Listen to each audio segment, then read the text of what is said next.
Welcome to the Football Show on a Saturday afternoon. We'll bring you the half-time and full-time scores and reaction from managers and players right across the SPFL. Ali Graham is here with me. Delighted you could join us. Hit the subscribe button, join the football family, and we've got a great afternoon with goals flying in everywhere. Early kick-off, Fir Park, what a game, dramatic finish. Alison McConnell is there. Hi guys, how you doing? Yeah, a game that offered nothing for 87 minutes, and then of course it was all condensed into that last 10 minutes of just frantic action. I think Celtic substitute Lewis Palmer obviously thought he'd given Celtic the win, 1-0. Things probably a cross, but rather than a shot. Celtic were relieved at that point to see Grin being frustrated for much of the afternoon, and then of course Callum Slattery popped up with that 95th minute lever. It looked all over here, fans on the pitch celebrating. It looked as though Celtic would have to settle for a point before Greg Taylor picked out Matt O'Reilly, and he just sidestepped that effort into the high into the roof of the net to prompt fairly wild celebrations, it would have to be said, from the Celtic supporter, a number of whom had spilled onto the pitch here. Brendan Rodgers praised the resilience of his team and also suggested that historically that is just what Celtic do. And from that perspective, Ali, Brendan Rodgers will be happy, highlighting the late show for Stuart Kettlewell and the Motherwell players. Absolute agony because, well, let me ask you, did they deserve more? Yeah, I thought they did. I thought they put a lot into the game. I thought Celtic were toothless for large periods. I thought it was turgid at moments. I thought Motherwell worked their socks off. They restricted Celtic. I think if you go back across the game, just a header in the second period. Other than that, I think you would struggle to come up with any genuine openings that Celtic had in the game. I thought Motherwell did deserve a point. I think they'll certainly feel as though they felt something. And I thought it was to Stuart Kettlewell's credit that he said after the game that he wasn't irked about the amount of time that Bidani Don. Celtic of course scored in that 97th minute. The fourth official had held up the board saying there would only be 5 minutes. So I thought it said a lot about him. He turned around and said, well, you know, when we were pushing for a leveller, we were quite happy to see those minutes going up, so I'm not going to complain about that. I think that speaks volumes for him, especially at a point when he's probably absolutely devastated that his side have walked away with nothing to show from this. And just before you go, Ali, obviously the positive news ahead of the match was the new deal for Rio Hatate, the new deal for Matt O'Reilly, off the back of Anthony Ralston's signing an extended contract. So they've certainly locked down a number of players, but do you see them clicking into gear the way Rodgers wants them to play against what will be a formidable force in Lazio on Wednesday?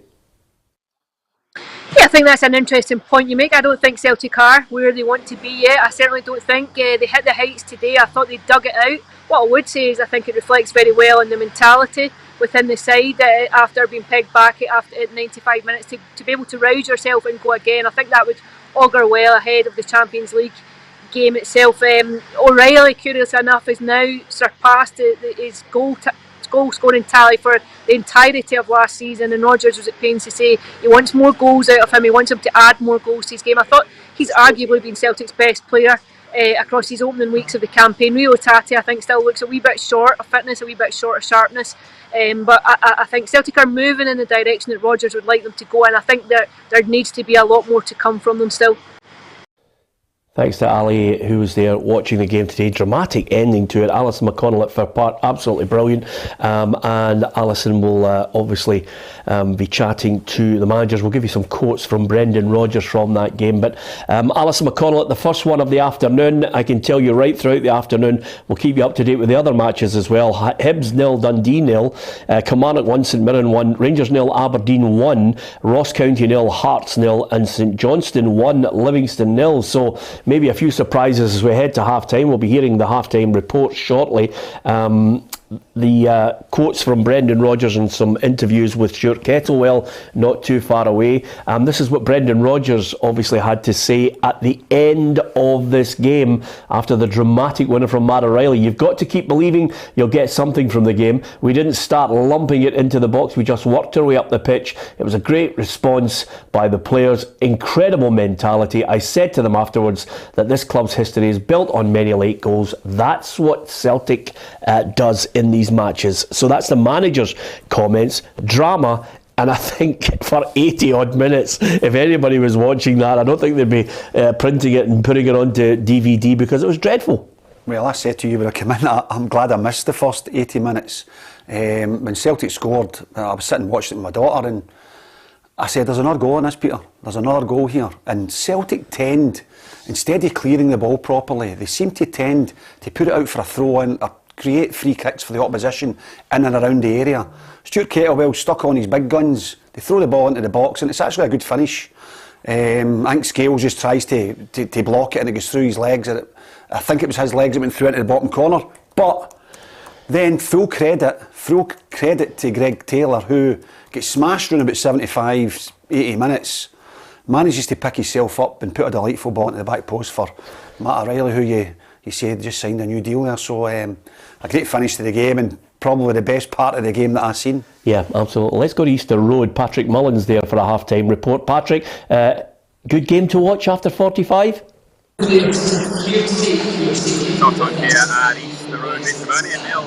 Dundee nil. It's been a fairly uneventful first 45 minutes here in the capital. Both sides really lacking that appetite to get forward and have an attack. It was Dundee that had the best chance of this opening 45 minutes. That came in the 10th minute when Luke McGowan down the left-hand side put a beautiful ball in to kick out Zach Rudden, and his header forced Marshall into a perfect save. It's been a disappointing first 45 minutes, and I think the fans will be hoping it improves in the second. But at the break, it is Hibs nil, Dundee nil.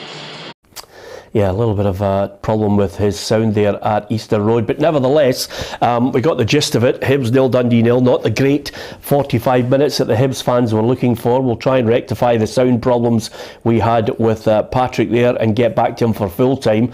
But nevertheless, I think the most important factor that the Hibs fans will be looking at is, okay, they haven't scored the goals, but they're still embracing this Nick Montgomery start to his campaign as manager. They're certainly passing the ball quicker. Yeah, great surface to play on as well, Peter. Tony Docherty's had it tough the last few weeks. He's went to Celtic Park obviously as well, and he's went the other day playing against teams that like to attack, like to go down the flanks.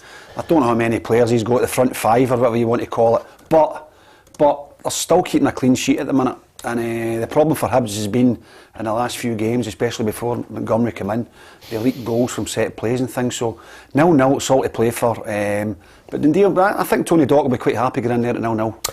Yeah, okay. As far as the other matches are concerned, we'll get half-time reports coming in shortly and an assessment of the first 45 minutes. Certainly the one that's caught my eye is Rangers 0, Aberdeen 1. The goal coming there from Gatterman. And I'm going to point out to you that having watched Aberdeen at close quarters in midweek, I went up to see the Ross County Aberdeen League Cup game. There's a bit of, you can see a shape coming to them now. You can see a bit of play. Shinnie is the linchpin of it all. He's the calm influence in the middle of the park, keeps them going. And they've got good players. I think Barry Robson senses that now something is clicking. Well, you just mentioned the guy there. What a goal he scored in midweek. I mean, you must have seen that live, and from the back of the goal, the way he hit it. And he's not known for his goal scoring, but he is the linchpin. He's the man that's got to carry him on. But what I will say, people have been saying, Peter, that Aberdeen have turned the corner. Well, today, if they get a result at Ibrox, I believe they've turned the corner. But if they don't, then they're still sitting second bottom in the league. So this is a big half-time talk for the manager and a big second half for Aberdeen. Yeah, you've got to have belief when you go to the big two, especially in Glasgow. And Aberdeen have not had that for a long time. It's a win at Ibrox at Celtic Park is all too rare. Yeah, exactly. I think it's been a long time since they've done that. So, you just wonder what Barry Robson's saying to his players. Do they go the same way? Because I think the first 15-20 minutes, Rangers had a lot of the ball without really making any real chances. I believe Dessers missed a couple of chances from close range. Will that affect his play? Will the Rangers fans getting top of the team again? I don't know what it was like at half-time there, but does Barry Robson say, let's go and nick another goal here? Or does he just try and sit in again and try and hit Rangers in the break? Got to ask you this question, Ali, in all your career. The Dane Stefan Gartenman, who scored the goal for Aberdeen, said in the press conference in midweek there, ahead of this match, that he wanted to become a hero for Aberdeen. You become a hero if you score regularly winning goals, as you know yourself. I'm not sure I would get into a press conference and say I want to become a hero. I think I've got about 190 goals and I've not become a hero yet, Peter. So it's a brave thing to say. It must be a European attitude to it, surely. I don't know if it's just the way, you've worked in the media for years and years. I mean, you get players. I mean, it's a dream come true for these guys, right? But why do players come out and say things like that? Let's brush that one aside. We're going going to go on a run of 6-7 games. Just play game by game and try and get the result and then see where it takes you. Yeah, the other problem with that scoreline is the fact that, losing at Ibrox at the best of times is not tolerated. Losing to Aberdeen or Celtic at Ibrox is something that doesn't go down well with the home support, and they're booing the manager again. Yeah, and just before, the 98th, 99th minute at Fir Park today, Rangers fans are probably thinking, Motherwell have got a point here. This is us. All we have to do is go out and beat Aberdeen today and close the gap. But I know it's only half time, Peter, but at the minute, they've not closed the gap. And as you say, Aberdeen are winning 1-0. I'm glad you said that, because Paul has said, I've got the Dons to win 2-1 on the predictor, and I'm saying, calm down, Sean, it's only half time. Always like to just... Well, he started well, hasn't he? Because, Rangers need to come out and try and get the goal. I mean, that was always going to be a problem. The manager has said that. Look at all the players they've got injured. And it seems to be rife through Scottish football at the minute. Every manager or every coach you speak to seems to be going through this torrid time with injuries. Yeah. But Rangers have just not got anybody there that I believe... Dessers wears a number 9. Look at the Rangers players that have worn a number 9. You've got to score goals. 3 goals in 13 starts or whatever, 13 games. I think all the other guys that have worn number 9 have scored a lot more goals than he scored. Yeah, in a week like this week, when a lot of Rangers fans of a certain vintage will remember with great affection Jim Forrest, who sadly passed away this week. Now, he was a striker who knew his way to goal. He not only scored a barrel load of goals for Rangers in his heyday, he actually helped Aberdeen win the Scottish Cup in 1970 in that win over Celtic. So, players who've worn that number 9 jersey for Rangers, the best of them all was Ali McCoist, and up there for him was one of my old sidekicks at Radio Clyde, Derek Johnson. They knew how to score goals. Mark Haitley I can think of as well. You have to be able to take the pressure. You have to be able to step up. I know that the manager has said he wants Dessers to do that. Kemar Roof is a good bit of news that he might not be out for as long as everybody thought. He could be back next week. He'll definitely be needed. But right now, it's Aberdeen who are leading at half-time by 1-0 in that match. Elsewhere, as far as the Scottish Premiership is concerned, Killie 1, St Mirren 1, no separating them. You've heard from Patrick Mullen, who told us no goals between Hibs and Dundee. And there's a wee surprise for us and a lift for all the St Johnstone fans. They're a goal up in Livingston. Well, that's a surprise, isn't it? I mean, I think Stephen McLean during the week was saying he just doesn't know where he's going to find any goals. He doesn't know where the goals are going to come from. Who scored? Castello. Well, there you go. So he's found a goal scorer. Not sure he's like Gartenman. I'm not sure he's going to be prolific. No, absolutely not. But it doesn't matter. You just need that goal, Peter, and you need the 3 points on the board. You need your first win of the season, and then maybe guys will gain a wee bit of confidence. But there's still a long way to go. There's still a half to go. But after watching Livingston at Ibrox in the last game, I wasn't impressed at all. I still don't understand why nobody's out wide. I know he rolled Tavernier at one point in the game and had a good run in and goal, but not enough for me. They have to find somewhere to score goals, and he has a goal threat. Yeah. But he's too wide. He plays too wide for me. Yeah, so give us your reaction to all of that. Of course, St Johnstone will be delighted. They've got the goal. Dara Castello on loan from Burnley, and the Irishman in his 4th appearance scores a goal. It might take some of the players that Stephen McLean has managed to duck and dive with to get something for him. He's got 4 players that have been loaned from him from English clubs. Can any of them make a positive contribution to try and stop this slide towards the Championship? 1 win in 9 for Livingston. 1 win in 9 for St Johnstone, no wins in 4 for Livingston. Gives you an indication that both these sides are not in any great form at the moment, and I think Livingston will be hoping that if they are sliding perilously towards the bottom end of the table, that at least they've got new owners to change their fortunes in the January transfer window. Yeah, hopefully he'll get some, David Martindale will get some finances to maybe get some other players in, but I just think I was really disappointed in Ibrox. The surface is good, Peter. You can try and play a wee bit. And speaking to some supporters that were at the game, just said that they weren't very good to watch. It wasn't. And don't get me wrong, the goal that Rangers do get, we all think it's a push. You think it's a free kick. Yeah. But it makes a difference getting at half time, Peter, at 0-0 instead of 1-0. It makes a difference because it gives the side a lift. But at the end of the game, it's 4-0. It's a trouncing again. It happened the last time they went there. So a wee bit disappointed in their style of play, but I think come January he'll need to try and freshen it up a wee bit. Yeah, Ross County, I certainly saw positive signs in midweek that Malky's side will not be involved in that, last day scrape to avoid it in a playoff. I think they've got enough good players to get them away from at least second bottom. I've got St Johnstone and Livingston, the two teams that I think in the early part of our season, and it is early days, Ali, but as you know, on every radio broadcast, TV broadcast, newspapers, we like to get managers sacked after 7 or 8 games apparently. Chairman and chief executives have got no backbone. I heard your report and I read obviously a wee bit about it, and Big Malky's coming out again and saying a couple of things. Was he justified in what he's saying about some of the tackles, or was both sides tackles? A bit? 'Cause it's going to be meaty. That game's a bit meaty. Yeah. Especially up there. John Beaton, I think actually, he didn't have a bad game. He just didn't intervene at times when there was really tasty tackles, where Malky's calling for consistency. He's also calling for something which basically we highlighted yesterday on the football show, which is, every department wants to close ranks as soon as they're criticised, and they'll defend their situation without being willing to get together with, the clubs, the managers, the referees, the organisation, collectively get together and communicate with each other and say, look, this is why we're coming to this decision. Tell us what you're unhappy with. We'll try and rectify it. Instead of this constantly fighting with quotes in the press, with quotes, from one group of people saying, well, it's not our fault, it's your fault. So there's a blame culture involved, and there's certainly not a willingness to actually come together and say, here is our gripe, here's what we get infuriated by. Players, managers like Malky are infuriated because, he loses a player who has to be rushed to hospital with a gash in his leg,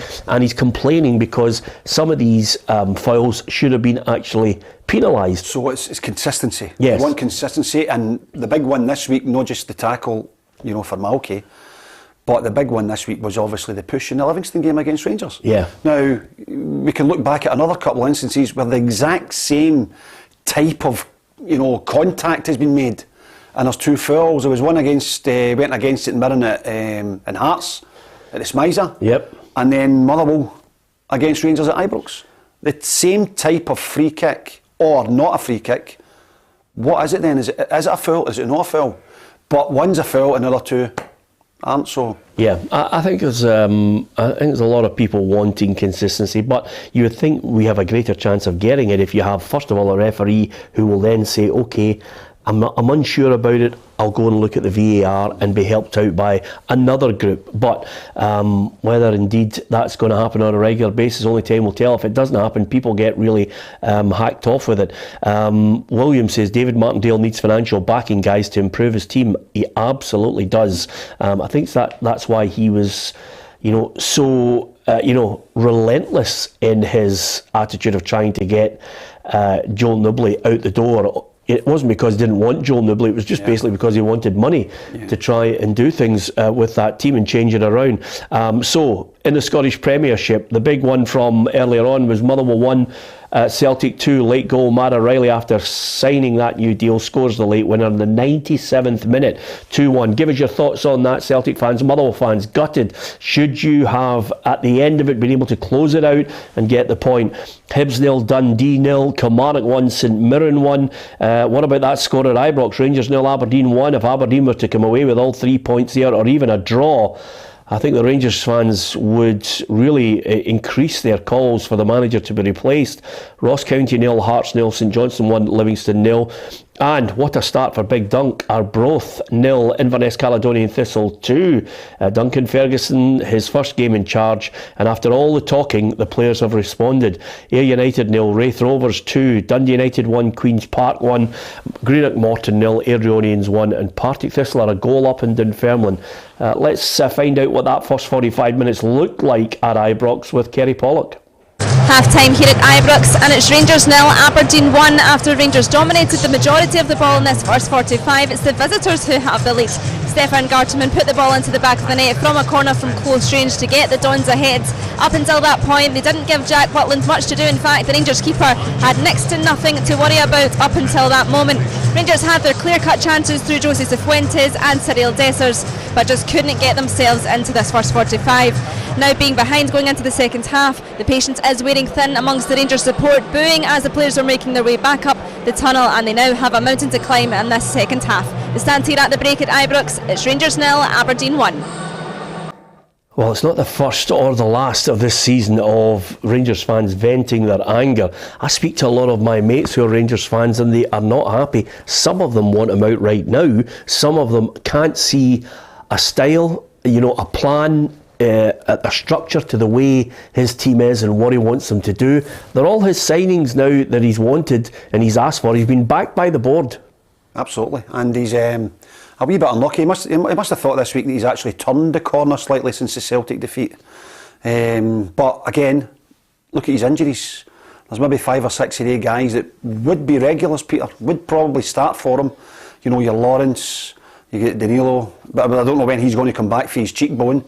And the rest of them that probably would be in his starting 11. So he's not been able to find that consistency. But if you can't find that consistency, you're not going to have a style of play, because the guys that you want to bring in who are out injured are going to fit into your style of play. So I just think he's going through a right tough time. But you rightly say, I speak to Rangers fans as well. They'll let them know today if they don't win that game, because that's their second big rivals apart from Celtic. Yeah, absolutely. And thanks to so many people who've been very complimentary about the people we've got on the show. Great to have Ali with us, a great addition. I can tell he's a great addition when he plays at centre half for us now. He used to be a striker, but he plays centre half for us for Dukla, our charity team, and he's a delight. But I'm absolutely delighted that he's here with us. He's got great knowledge of all the divisions, and on a Saturday afternoon it's absolutely priceless to have him here with us, and every now and then Ali will go out to games and cover them for us as well. Let's go to Dingwall and get a little flavour of that first 45 minutes from Adam Binney. It's half time at the Global Energy Stadium in Dingwall. It's currently Ross County 0, Hearts 0. Both of these sides are on exactly the same points in the league just now, and today it is showing they're cancelling each other out. A real stalemate here in the Highlands. Hearts have probably had more possession and edged it a little in the final third. They came close to George Grant and Lauren Shankland, but manager Stephen Naismith were hoping for a whole lot more from his side if they're to head back down the A9 with all 3 points. Today at half time it remains Ross County 0, Hearts 0. Yeah, doesn't look too excited about that game. And to be fair, by the way, in the first 45 minutes, right across the board, there are teams that will be out in front who are absolutely ecstatic about what they've witnessed, and some who are far from happy. The Rangers fans far from happy. Hearts are absolutely terrible, Peter, says Michael Harrison. They look devoid of direction, no fluidity in their football whatsoever. If Rangers have no style or structure, then neither have Hearts. Stephen Naismith, I think, is in the early part of his tenure as manager, is struggling to try and emphasise to quite a lot of people, look, calm down, semi-final of the League Cup, a game against Rangers coming up to get into the final, and slowly but surely he has to be allowed the time to build the team that he wants. Well, they went in charge, he beat Aberdeen, and he made the comment after the game that they were really comfortable, it was the way they wanted them to play. You're surely thinking then Hearts could maybe push on for that, because the confidence with the committing the players, as you say, and you rightly say, it's his style, it's the way he wants them to play, but then they've not done a result. And what's significant in that, Peter, is the chances for Shankland. I don't think he's scored in a couple of games now, has he? He's kind of hit a wee dry spot, and he's a captain, he's a talisman. And when that happens, you're really looking at other people to try and get on the score sheet, and it's not been happening. In the lower leagues, let me tell you, no goals between Alloa and Edinburgh City. It's Falkirk 0, Montrose 1, Kelty Hearts 1, Queen of the South 1, and Stirling Albion Cove Rangers is a 5:30 kick-off. In League 2, Dumbarton 2, Stranraer 1, East Fife 1, Forfar 0, Peterhead 2, Elgin City 0, Stennismuir 1, Clyde 0, and Spartans 0, Bonnyrigg Rose 1. And the reason why I'm looking at that score and thinking to myself, wow, time has moved on, the pyramid scheme is there for all to see, because Spartans against Bonnyrigg Rose, when I even mention it, because I know quite a lot of the lads from Spartans and Bonnyrigg Rose, to see them in the professional league is brilliant. I thought it was the old teleprinter there that came up, and the one just came up there as you just went to... No, I just looked at it, I'm thinking, no, I was actually, before I'd finished, when I was reading it out, I was thinking, wasn't it great to see Spartans and Bonnyrigg Rose? There you go, then it worked for some teams, didn't it? I mean, hometown East Kilbride. Yeah. They've been the favourites to go up for the last 10 years and they've not done it yet. Surely this is the year. They've spent a lot of money. They've through a big package. They've got the manager in for Darvel. They've got Simon Ferry as his assistant. It's all tickety-boo, but they need to win it. And then see when the day win the league, you know it's not over. You've got to play in the playoff final. So they've not managed to ever do it. They went close a number of years ago and missed a penalty kick against Cowdenbeath, and I believe that's what stopped them from going up. And if they had them up then, Peter, they'd have still been in the league just now. So it's good to see some fresh teams going up there and you know, community clubs, basically community clubs. Spartans, fantastic, and Bonnyrigg are the same, you know. Yeah, I prefer clubs who got with a good business plan, a good strategy, and a fan base to build on, because without customers, you really struggle. And you know, Edinburgh City have been here for a long time and they've not got a big fan base, so how they do it, I do not know, but it's still there. It's a Livingston scenario, it's a Gretna scenario. Once you lose that benefactor, you're in big trouble unless you can find someone else to invest. Is there a shock in the English Premier League? Well, there certainly was a shock in the early kick-off. It was Aston Villa 6, Brighton 1. I did not see that coming. This is a Brighton side who've shocked more than a few since the start of the season, played some really lovely football, but spanked by Unai Emery's side 6-1. Arsenal are 2-0 up away to Bournemouth. It's Everton 1, Luton Town 2, and Everton, I have to say, I'm so desperate for them not to be relegated this season. It's looking ominously like they will be heading down unless they change their fortunes through transfer money for the manager Sean Dyche, but losing to Luton at the moment is not a good one. Manchester United 0, Crystal Palace 1, Newcastle United 1, Burnley 0, West Ham 2-0 up in Sheffield United, and Wolves a goal up on Manchester City.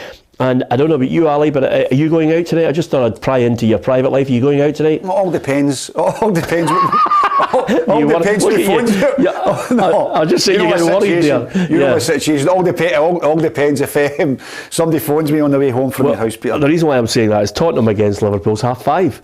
I mean, I'm going out tonight, but I certainly am not moving until I find out if Liverpool are going to beat Tottenham. Sure, did they finish the 6th? Yeah, exactly. But then again, it might be another game like the Celtic game today, and maybe the last 15-20 minutes it starts to come alive. Yeah, and the other thing about it as well, it's good to miss the first half hour of a Tottenham game, because then you don't have to witness biting your nails through the 35 passes along the back line before they get it into the middle of the park. But obviously, from my own perspective, I'm looking at that Liverpool side and just wondering if they have enough to be in the mix in that top 4 for possibly any kind of silverware. What's happening to Manchester United, Peter? They're murder. It's as simple as that. They're terrible, and they haven't been great since Sir Alex Ferguson left. And the reason for that has not been necessarily all the time the manager. First of all, they had a chief executive in Ed Woodward who was a disaster after David Gill, and from there it's a spiral which doesn't seem to have any strategy from the Glazers. And that's what you have. It's as simple as that. You have a club with no real strategy, no real DNA or feel for what's needed at Manchester United. You need a good manager who's strong and is totally and utterly in control. It's Rugby Park we head to now, because there's a man who obviously has been around Scotland. He's been in this studio last week, and now he's out there as a reporter. David McKinnon is at Rugby Park for us. This quite simply has been a tremendous opening period here at Rugby Park. It's 1-1 at half time. Kilmarnock took the lead in 19 minutes, and it was all down to Brad Lyons. He closed down Charles Dunn at the edge of the box. The ball flew into near the penalty spot. The goalkeeper, St Mirren goalkeeper Zach Hemmings, came to try and gather, but Brad Lyons managed to outjump him and head into the empty net. 1-0 for Kilmarnock.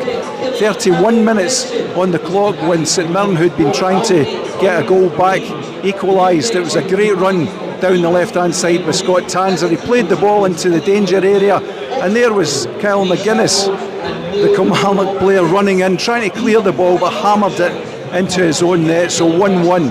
Both sides tried to get a second goal, but it wasn't to be. Half-time 1-1, Kilmarnock against St Mirren, and all to play for in the second half. Yeah, good stuff from Davey, who's a valuable asset to us, joined the team this season as well as Ali. And of course, when you score an own goal, like so many people, when Ali scored an own goal last week, we just turned our heads, didn't look at him, and ran back to the halfway line and thought, we're going to have to dig ourselves out of this hole. You know the thing as well, and we say it all the time, why did they go with that foot? Yeah, exactly. Kyle McGuinness is now at this point going through the same thing. I can't tell you, of all the games that are flying about at the moment, there's obviously a fight back on. Livingston look as if they've got one back. St Johnstone 1, Livingston 1. No, in fact, it's just a penalty for Livingston with a chance to equalise. So from the penalty spot, Livy with a real opportunity to get right back into the game. And as ever with this one, St Johnstone fans will be... I'm wondering about this, and I'll be looking at the paper, or indeed asking the question tonight. How many people are at that game, Ali? Because I said yesterday on the programme that I thought that game could be the lowest attendance in the Scottish Premiership this season. You've got a team that are not playing well and are poor, only 1 win in 9, which is St Johnstone. The fan base losing really kind of any kind of support for a board that looks as if it's just waiting for someone else to come in. The Browns have done a great job, but they're looking for someone else. Livingston don't travel with a great support. You could count them literally at times while you're at half time, see how many are in the stadium. It's I remember actually when St Johnstone moved to McDermott Park, and I played in one of the first or second games with Albion Rovers at the time, way back in the early 90s, and there was like 4,500, 5,000 there, Peter, and they got a wee bounce for it. Then it dwindled and dwindled. You know they've got to rely on the bigger clubs bringing supporters. And then when they won the cup through Callum Davison, they won the other cup, they get a bounce from it. They seem to get these periods where they get bounces and people turn up, they're 3,500, 4,000.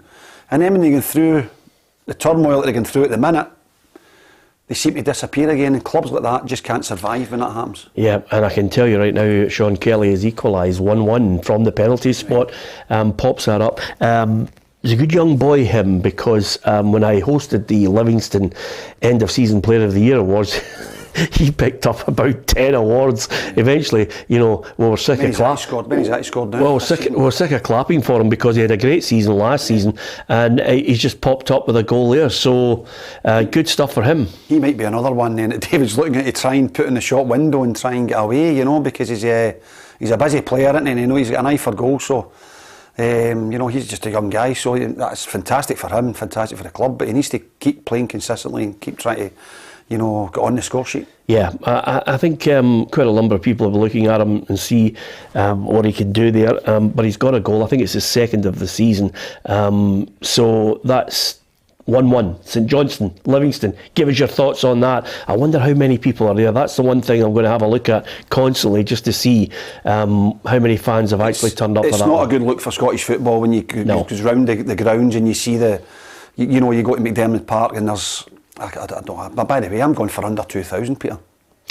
It's a stonewall certainty. There'll be no more than 2,000 at that game. Ali, I might be wrong. Yeah. We might be hopefully proved wrong by the fans, turning out in great numbers. But I must admit, I have my doubts on that one. Anyway, Castello puts St Johnstone in front, and it's Sean Kelly who's scored the goal to equalise in that match. And I tell you, and I beg your pardon, by the way, there's one thing that I want to correct it myself on, actually. Picking up all those awards last season was Stephen Kelly, who actually started out at Rangers. Yeah, he was he'd been a really good season last season, and I can remember the young guy, he came up with embarrassment, actually, as he picked up the 7th one and then the 8th one, because everybody loves his contribution, so great for him. And Julian Alvarez has scored for Manchester City, and I think from that point of view, when you look at Manchester City, when they go behind in a game and they're under pressure, what happens? They have someone there who's a multi-million-pound signing, and Alvarez is top drawer. He's not quite, he's a great player, but he's not quite in the Kun Aguero level, but he's a good player. I think when these guys come in, they've always got somebody that's been better than them, and they've got to try and prove themselves. Sometimes they can't live up to the player that was there before them, Peter, but no, I like him as well. I think he's busy. Obviously, he's a multi-million-pound striker. But just the thing is, when Man City do go down, I know a couple of guys that fire right into Man City because they know they're going to come back and they're going to score a couple of goals. So that's not finished yet. No, absolutely, and I don't think anybody's going to argue with Ali on that on our feed, just basically because, of course, Man City have spent £1 billion and they can bring on 5 subs that really, literally, any club in the English Premier League would even love. with 5 minutes to go and it's level, or you just know they're going to get a goal. It's just incredible. Well, you've been a professional footballer. You know what it's like when players get tired. Yeah. Well, I know that. I know that. And they're switched on. And don't forget, the benches are different. You look at the benches. I mean, the money they've spent on their bench, and these guys come on. And that's a similar line, I have to say, in Scotland, especially with Celtic, who can outspend most clubs. But of course, you still have to have the manager to get the best out of the team. And you still have to have that never say die attitude. A lot of people will possibly look at the game and say, well, wait a minute, Motherwell get a 95th minute equaliser in that game. Surely there's no more time left. 2 minutes later, in the 97th minute, up pops Matt O'Reilly with the winner to seal it 2-1 to Celtic. You would think, under normal circumstances, maybe the home manager would be angry about that. Stuart Kettlewell, not one for making excuses. Listen, I'm not complaining about that. That's I can sit here and say that I wanted extra time, extra minutes when we were chasing the game to try and get back in it. And then obviously that flips and that emotion changes when you've dragged yourself back into the game. So listen, that's not something I'm sitting here talking about too much. From my side of it, it was a complete whirlwind. So in terms of time added on and all the rest of it, it sort of pales into insignificance when you've been dealt that sort of bitter blow that we have again today. Fair play to him, by the way. I like managers who can look at something and honestly not make any excuses for it. Yeah, Stuart Kettlewell's a young kid come through at Queen's Park when I was there at the end of my career. I like to think that I took him under my wing a wee bit and taught him a few things, and he's come out the other side of it and he's a top manager now. So fair play to him. You always get honesty. I think what he's brought to that club is he's trimmed the wage bill. He's got a decent squad. He's very unlucky today. They were unlucky last week. But they're still sitting up there, Peter. They got 10 points. So he'll be quite happy with the way his team played. And you're right. You're thinking to yourself, surely that's the equaliser. What do you do now? Celtic just plod away in the time, 2 minutes, and get another goal. So there's not much you could have done with it. As I said to you earlier, Greg Taylor's flight to the back post. Nobody's picked up O'Reilly and he can run volleys it with his right foot into the top corner. Yeah, they'd. In fact, I think if I look at it, since the start of the season, they were absolutely flying there. They had 6 wins out of 9, and now they're on a run of 4 consecutive defeats, Motherwell. So he's got to try and halt that slide. They've got Livingston, St Johnstone, Ross County, and Aberdeen on the horizon. I can tell you, just beyond the hour now, there's a real sense of frustration. Anger. You know what happens, Ali, when you get to a situation where Rangers quite simply are desperately looking for that equaliser. If you're ahead in a game and you have a close shot and it doesn't hit the target, fans go, oh, that was close, and clap. Anything that's not actually getting them the goal right now, they're not happy. There's a real sense of frustration in the stadium. I think it's especially after he's missed maybe a couple of chances. You talk about Dessers, or you talk about Lammers, or you could talk about any of the strikers that have been brought in there. I quite like the guy Lammers actually, Peter. I think he's got a great something about him, isn't there? Yeah, I think he'd be a good player, just playing off of a front two.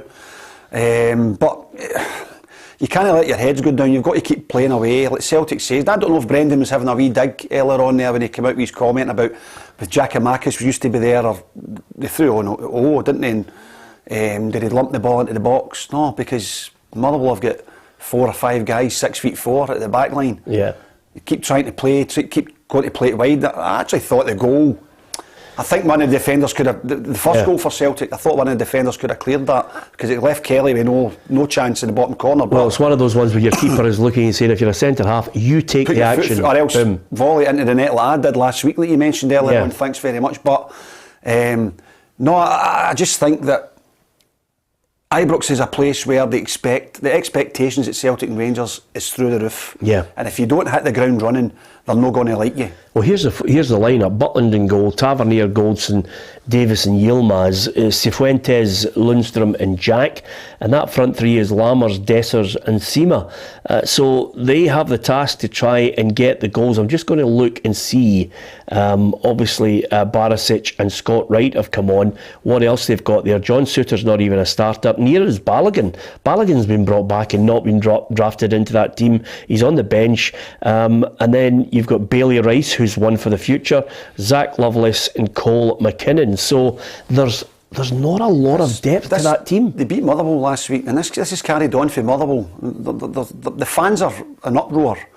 I'm playing, a back four. Okay, it becomes two because they two fullbacks push on. But Motherwell only played one striker. It was the same with Livingston during the week. They're still playing the four at the back when they're playing one striker. And they seem to, the supporters are now calling out he's no idea. Well, if he doesn't win the day, then there'll be more supporters on that bandwagon. Ali, not even a draw is good enough, I think. I think there's going to be absolute pelters coming his way if they draw against Aberdeen. Yeah. Listen, there's a long way to go in the game. You only have to look at what happened at Celtic today to understand that, there could be a little twist in the tail. It finished Celtic 2, Motherwell 1 at Fir Park. But it was, as Alison McConnell said, 85 minutes or so of turgid football, and then suddenly the whole game kicked into life. Celtic with that goal from Palmer, and that was his first goal for Celtic. The equaliser coming in that match in the 95th minute from Spittle before Matt O'Reilly popped up with the winner in the 97th. Incredible scenes there. Some of the fans just going onto the park, not in any kind of I think as Rod Petrie brilliantly summed it up, just a little bit of over-exuberance, nothing mental, but some. To be honest with you, you like to see fans just behave and stay within the parameters of the stand. I'm saying that, of course, and the one thing I would say in sport now, we always associate golf with people going, yeah, well done, brilliant, fantastic. I'll tell you right now, the Ryder Cup it must have football fans in the stands. Absolutely. Because some of the conduct from the stands is absolutely reprehensible. It's brilliant when they came out at the first tee, wasn't it? I mean, that was absolutely fantastic. The thunderclap, that was the Norwegians that started that, wasn't it? Yeah, it's magic. I mean, but going back to the Motherwell game, Peter, I think the Motherwell fans, the young team had come on with the equaliser, thinking we've equalised here, and just giving a wee bit to the Celtics. Yeah, a minute later, the Celtic fans come on and done a wee bit back to them. So, yeah, as long as there's no carry on, it's all good fun, But I mean, you don't want to see guys running onto the park. Yeah, hey, I'll tell you right now, this game in the English Premier League is really starting to come to life because it was 1-0 to Wolves, and then Alvarez equalised. Now Hwang has scored for Wolves again. They're 2-1 up in that match. How long is it to go? Right now I'm thinking just maybe about 20 minutes, 24 minutes. 3-2 Man City. Yeah, you going for that? Going for it. I have seen that before, by the way. Yeah. There's more than a few times when they come back, but that's what good teams do, and great players can actually produce that little moment of magic. But it shows you what a goal does, doesn't it? I mean, that game, the Celtic game, going back to the half-12 kick-off or whatever, the Motherwell are quite happy with the way things are going. Stuart Kettle will say, this is 0-0, they've no troubled us. Kelly's no had a save to make. I think Matt O'Reilly had a tree club, didn't he, in the end of the first half. Yeah. Take the point. Let's take the point. Let's take the 0-0 against a team that are flying. Celtic score. What do Motherwell do? They come out, they start to attack. They start to force a few corners. They force a few throw-ins. Create chances when they haven't created a chance the whole game. Yeah. It's amazing what a goal can do to a football match. I can tell you right now, Alan Forrest, now there's a name we haven't mentioned in a long while. He scored for Hearts, Ross County 0, Hearts 1. That is a massive goal for Stevie Naismith's side. There's been a bit of unrest. I think the anger and displeasure from the Hearts fans has mainly been towards the board. What, are they not spending enough money? Is there something in the background that's bubbling along between them that is causing frustration? Are they not happy with the setup with their manager Stevie Naismith now in sole charge after that? Just strange situation with Frankie McAvoy in Europe. We all know why it was done, but Stevie Naismith in charge and Alan Forrest with a big goal for them. Absolutely. You're right. You're right in what you say, and I think we all jumped the gun a wee bit at the start of the season. There's only a handful of games. Stephen Naismith probably does need a wee bit of time, and he still believes in what he's trying to do, but what supporters are like, Peter. If you're not getting their results, I mean, incidentally, that equaliser, for Livingston puts a gap between St Johnstone at the bottom now. I mean, 4 points or whatever, if the results stay that way. Yeah. It's just things like that just prove to you that you need to win games. You need to win 2 in a bounce to get yourself up on that table. Yeah, and obviously, back-to-back wins can somehow actually just ease the pain a little bit. Stevie Naismith pointed out, hey, wait a minute, look where we are. It's early days in my career as the manager. I'm obviously going to implement my own ideas. Last season, he did mention when he took charge that he wanted to try and get Hearts to play on the front foot, and I've got a lot of time for Stevie Naismith because obviously he worked here with us. I think he's a great footballer as well, and at the end of the day, I'm just about to say something to you that's going to send shockwaves across this whole programme. It's Rangers 0, Aberdeen 2. Jamie McGrath has just scored now. Now I have to say, we are at a situation where I think we're almost at breaking point. If he loses this match, I think Rangers might pull the trigger. I think you'll see a massive exodus. I think the fans will walk. I think they'll throw in a towel. I also think the other side of it, the Aberdeen side of it, a lot of people were saying this week they could see Aberdeen have turned the corner, Peter, have turned the corner. I disagreed with that. I don't think they've turned the corner yet. Today was always going to be a big game. If they could get anything from that, then yes. I think they are starting to improve, and I think they are going on a run. And I believe that they have turned the corner. That is a big, massive result. I'll tell you, I never seen that coming.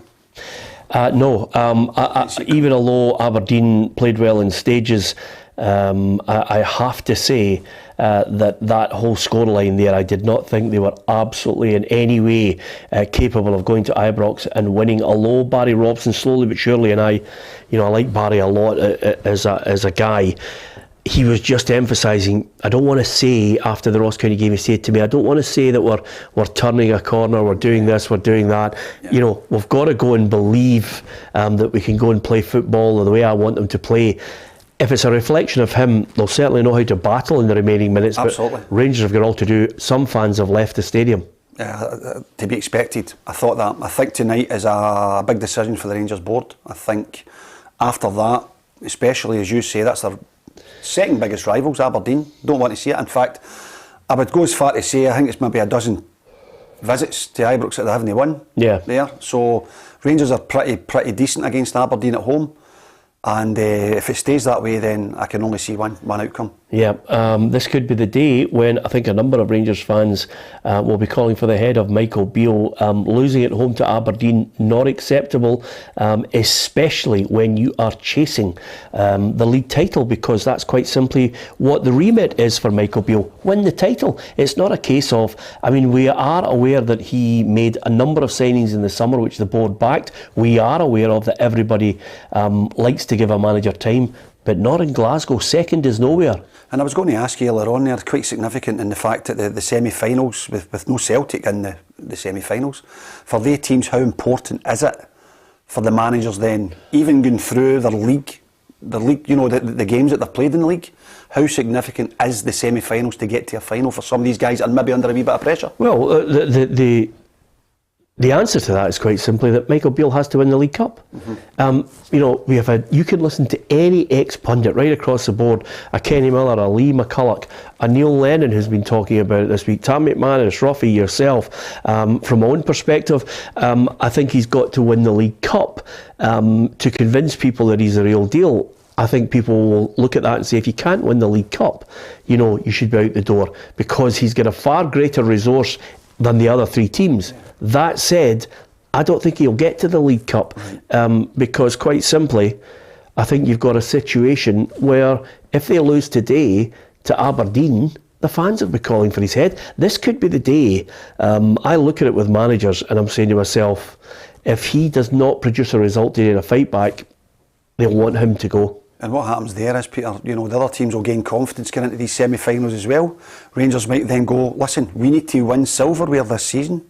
We need a bounce. We need to get somebody in that can try and get the players to believe in themselves again.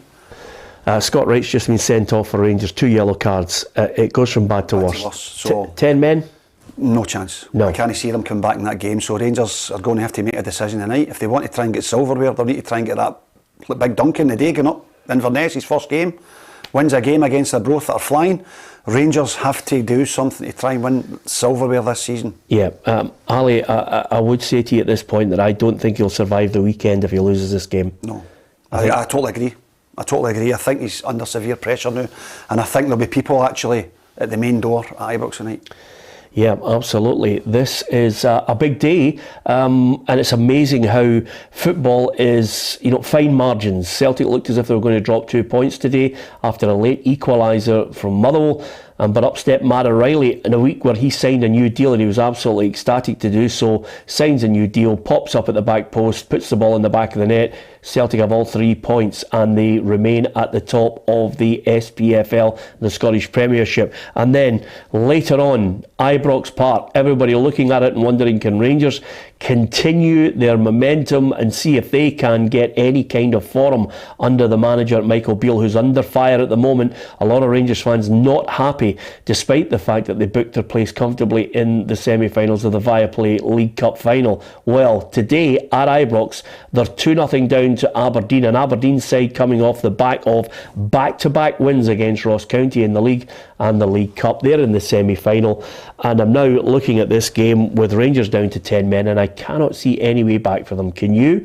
Do you think there's going to be drama that will somehow transform Rangers' fortunes in the tail end of this game? You can post your messages in our message section below. Try and keep it sensible, and of course subscribe to PLZ Soccer's YouTube channel. On a day when Celtic picked up 3 points, Rangers in crisis. Elsewhere, it's Hibs 0, Dundee 0, Killie 1, St Mirren 1, and Ross County 0, Hearts 1. And would you believe, in that game where Hearts scored that goal, it was Alec Lowry, the on-loan Ranger, who assisted in getting the goal there for Alan Forrest. So, again, a lot of people are looking and saying, well, should he have been given his chance rather than looking to some of the foreign players that Rangers have signed? Is he good enough?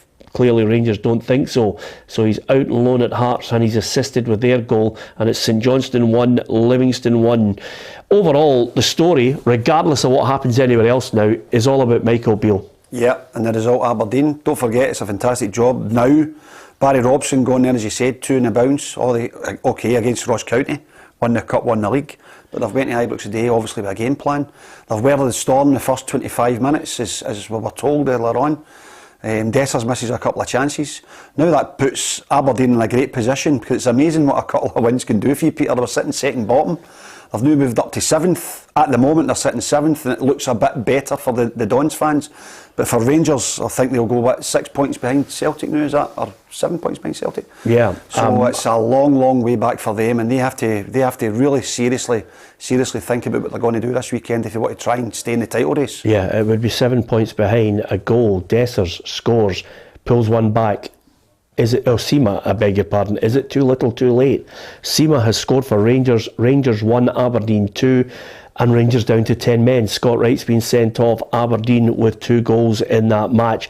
Can they hold on? Are Rangers capable of coming up with something sensational in the match? Only time will tell. They've got it back after Ganterman and McGrath on his birthday scored at Ibrox. So Gatterman and McGrath scoring the goals for Aberdeen, but Seema's got one back, and Wright has been sent off for 2 bookable offences. The drama unfolding, everybody wondering what's going to happen at Ibrox. Can they somehow muster one attack? And I tell you, it's not one attack that they're looking for to get an equaliser. They're looking for more attacks before this game ends. 10 men have to produce 2 goals. They have to try and win it. They have to go for it. I mean, that's great they've come back. What the Rangers fans do now, if they've left, they try and come back in, Peter. Unbelievable. I mean, it just shows you how the game changes a goal, and it just shows you again that, you know, Aberdeen are in a position now where they stick. Would they stick or twist? Do they try and hold on? They've got the man advantage. Do they go and try and get another one? Do you want me to tell you? Rangers will be flying. Do you want me to tell you what they do? they take 3 players off and stick 3 defenders on, and then just cement the goal. Yes, and then when they park the bus, they then start building a fence around it as well. Jimmy Nicholl used to say to us years and years ago, fix bayonets. Exactly. But I don't want you to hurt anybody. No.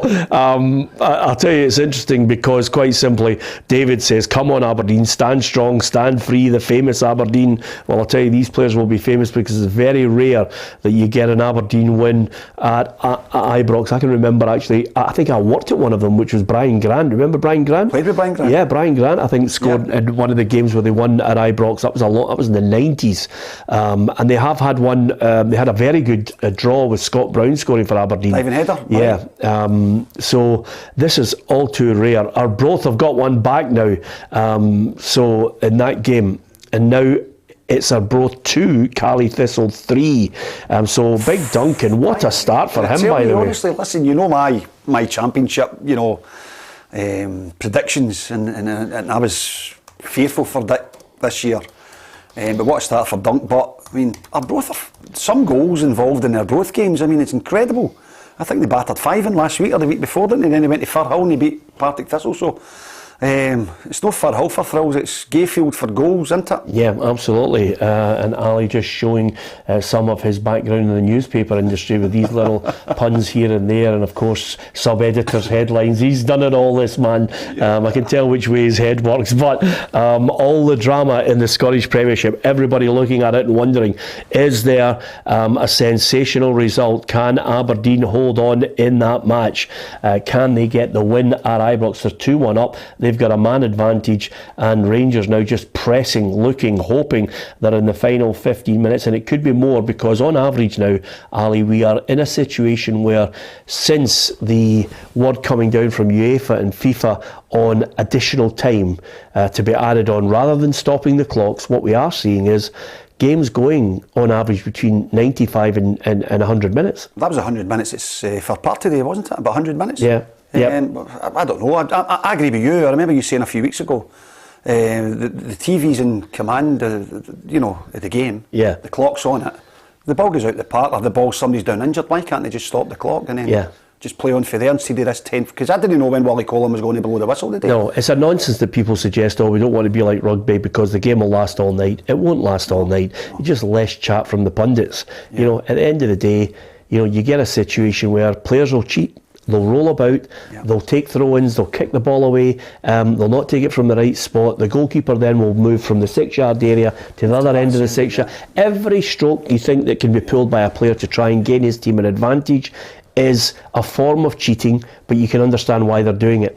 Stop them, stop the clock. But right now I'm happy because what's happening is players are now realising that the referee is adding on 8 and 10 minutes. Well, that game today, Stuart Kettlewell was writing, but he said, he was happy for the time to be added on because he could try and get an equaliser. But as soon as they get the equaliser, there's still a couple of minutes to go, and he's not got any qualms about it. That was what was said. That's how many minutes were adding on. And Celtic going and scoring the very last seconds of that game. Yeah, William says he's got 2-1 Aberdeen on the predictor. Well, absolutely fantastic, because I tell you, my predictor at the moment, I had a good week last week, but I certainly did not have Aberdeen to defeat Rangers. I had Rangers to win 2-1, so I've lost I'm going to lose the points there on this one. And I think quite a lot of people, anybody who picked Aberdeen 2-1 at Ibrox, fair play to you. Absolutely. You deserve your 3 points in the predictor. Absolutely good odds in that, but I will say as well, Peter, it's not over yet. There's still maybe 15 minutes, 16 minutes left in that game. Yeah, Montserrat Cabaya is just about to clear her throat. I'll tell you, you're looking at me and thinking, where's he going with this? But the fat lady hasn't sang yet. She's just ready. Anyway, I'm just hoping that Gordon's been sent off for St Johnstone. Now they're down to 10 men. Absolutely gone. If Livingston win there today, that's it. That's there's got to be changes there as well. And it's amazing. You think so? Oh, I think he's got to do something. I've got to do something. They're 3 points. They've won a game. I know it's hard. There's a chance he went 1 up today. And it's amazing how we sit here in the last 10-15 minutes. It was like a couple of weeks ago when was it the Tottenham game? It went to 98, 99 minutes, and Ange Ball got the 2 goals. Mentioned them again. Exactly. But it's amazing how guys in the media pundits, people are all sitting waiting, and it doesn't matter who you support, if you are a football supporter or just in that industry. There's a story at Ibrox today.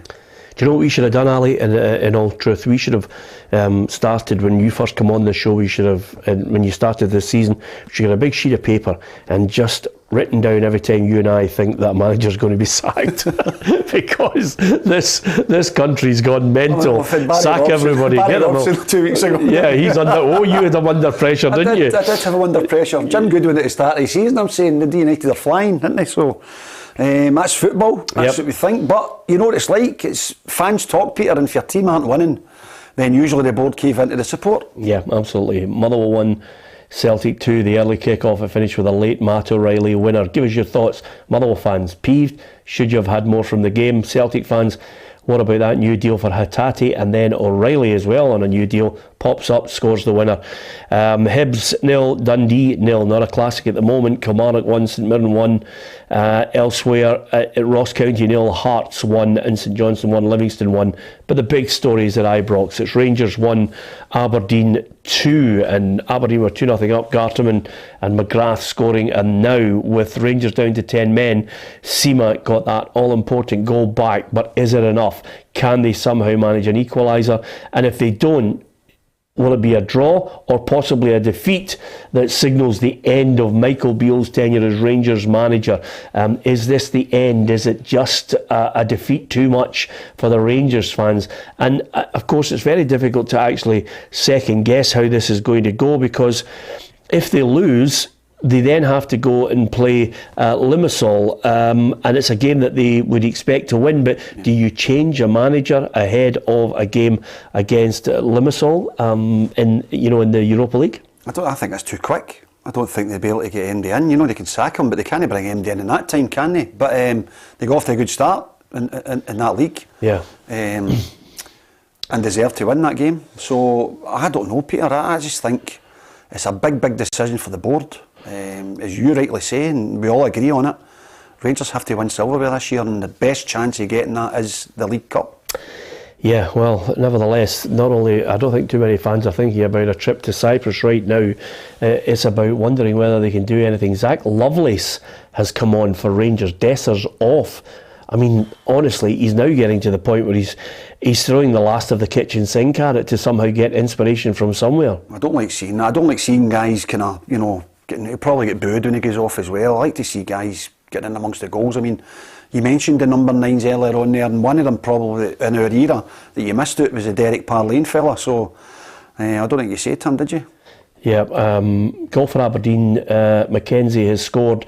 That's a tin lid on it. I think this is the day and the point where the Rangers board will say enough is enough. I think Michael Beale has had more than enough time to try and build a side that shows signs that he has a team capable of playing good football with a clear strategy and the ability to wrestle the title away from Celtic. It hasn't materialised. You'll never get a better chance to beat a makeshift Celtic side with a poor back line cobbled together at Ibrox. 50,000 fans, no Celtic fans there, and they couldn't come up with a win. Celtic left Ibrox with a 1-0 victory, and since then they have really stuttered along, and Rangers fans, despite the fact that they had 4 consecutive wins there, Rangers fans have been calling for a change. They've been looking at Rangers and the way they're playing and what the manager's saying, and saying it's just not good enough. And I know some really big Rangers fans who are diehards, who just are not a fan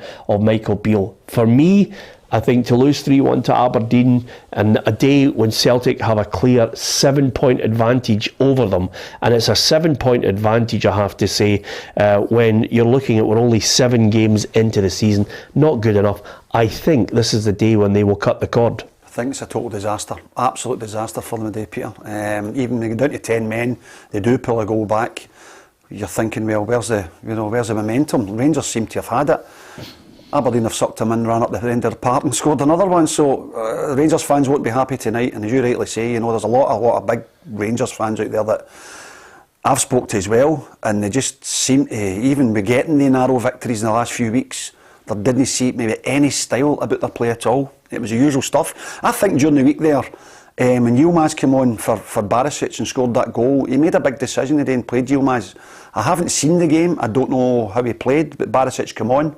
I just think like that, he's maybe listening to people, because Barisic has been the kind of fall guy for the Rangers support in the last few weeks.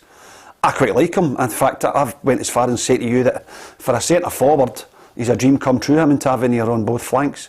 So, no, I think now that was his last throw of the dice, and I think it's backfired. And I'm not saying Barisic would have been the reason for a win against Aberdeen, Peter, but I just think he's maybe listened to some of them, and now that result today has just put the lid on the can for him. I think he's going to be Joe the Toff. Yeah, and the other thing is, and I think Simon Payton has just mentioned there something which I think is very pertinent to it all. If this is the end of Michael Beale's reign as Rangers manager, who do you bring in? Now, I have to be honest about this and say he hasn't been sacked, but I'm giving you my opinion as a pundit on this, that quite simply he might not be sacked at the moment, but I don't think he can survive this. No, and I don't think he can go to Limassol either, although it's very, very close, the game. I mean, did they get somebody else in? Did they try and get a bounce, Peter? If they get MD, Neil Warnock's not doing anything, you know. Well, honestly, it needs someone who understands what Rangers is all about. And I'll tell you, it's not a hark back to any of the old guard that Rangers need to be looking to. So anybody, looking back and suggesting any of the players from the old days, I just don't see it. I just think they've got to look for someone who's a forward-thinking manager who can change the way Rangers play and also understand what it's like at Rangers. Now, I don't know if there's anyone out there who has that who has that stature, who's a former player. It's no point in going back to the old days of what Graham Souness and all these players were, because the game's changed dramatically. And what it also shows as well, Peter, is the guy's a coach. He was Steve Gerrard's right-hand man. He was the footballing coach. He says he's a coachable manager.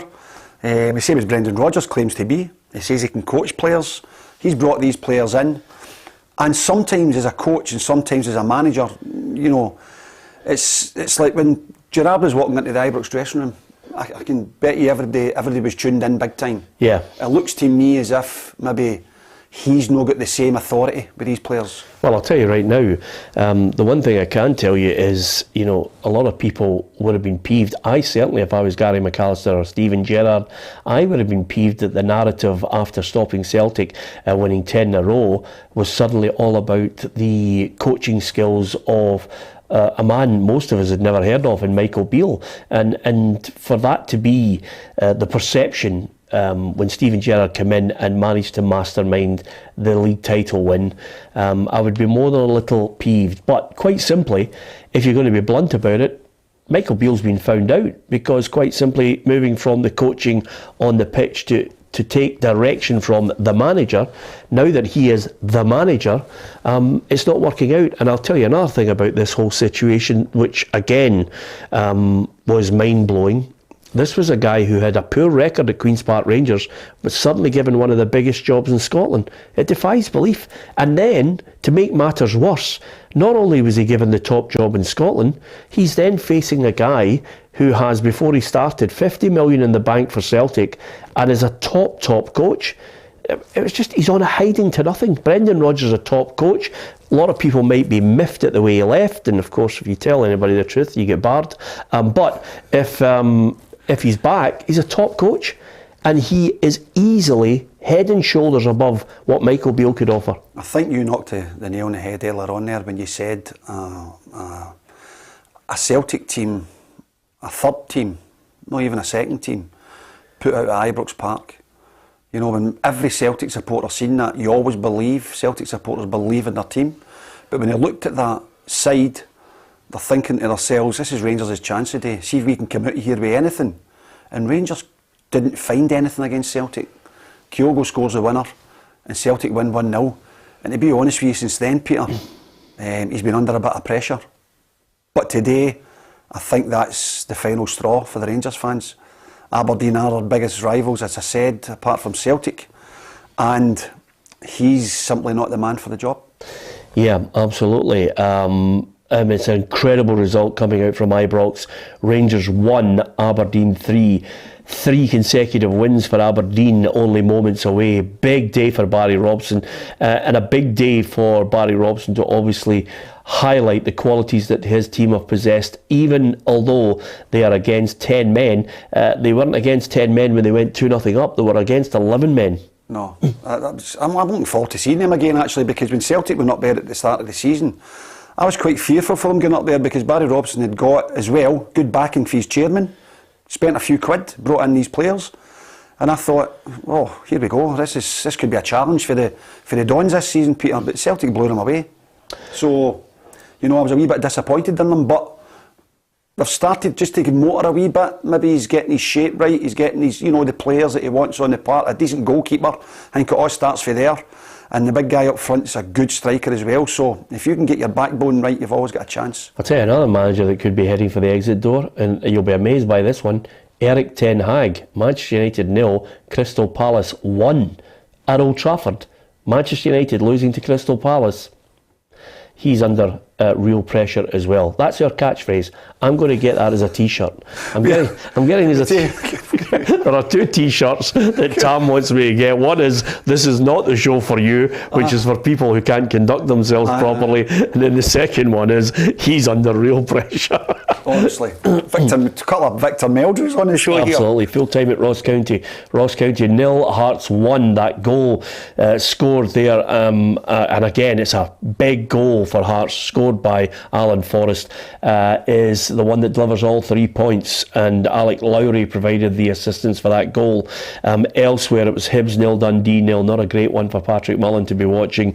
Kilmarnock 1, St Mirren 1 into the last few minutes of that game, but all eyes on Ibrox, because for those Rangers fans that have decided to stay, they will certainly be booing the manager. Some will have had enough. There are some people who can't control their emotions, and the abuse will be flying. But at the end of the day, Michael Beale knows the pressures of the job. That's the game. Rangers or Celtic, if you want to know what the key to success is, win, win, and win again. And if you can't win, then you're in trouble. You've got to beat your rivals. That's the be all and end all in Glasgow. You've got to beat your rivals. I can see people at the big front door today, Peter, after that game. I can see a lot of people demonstrating. Absolutely. Kilmarnock 1, St Mirren won that game full time now. So 3 games with a full time scoreline. Motherwell 1, Celtic 2, Hibs 0, Dundee 0, and Kilmarnock 1, St Mirren 1.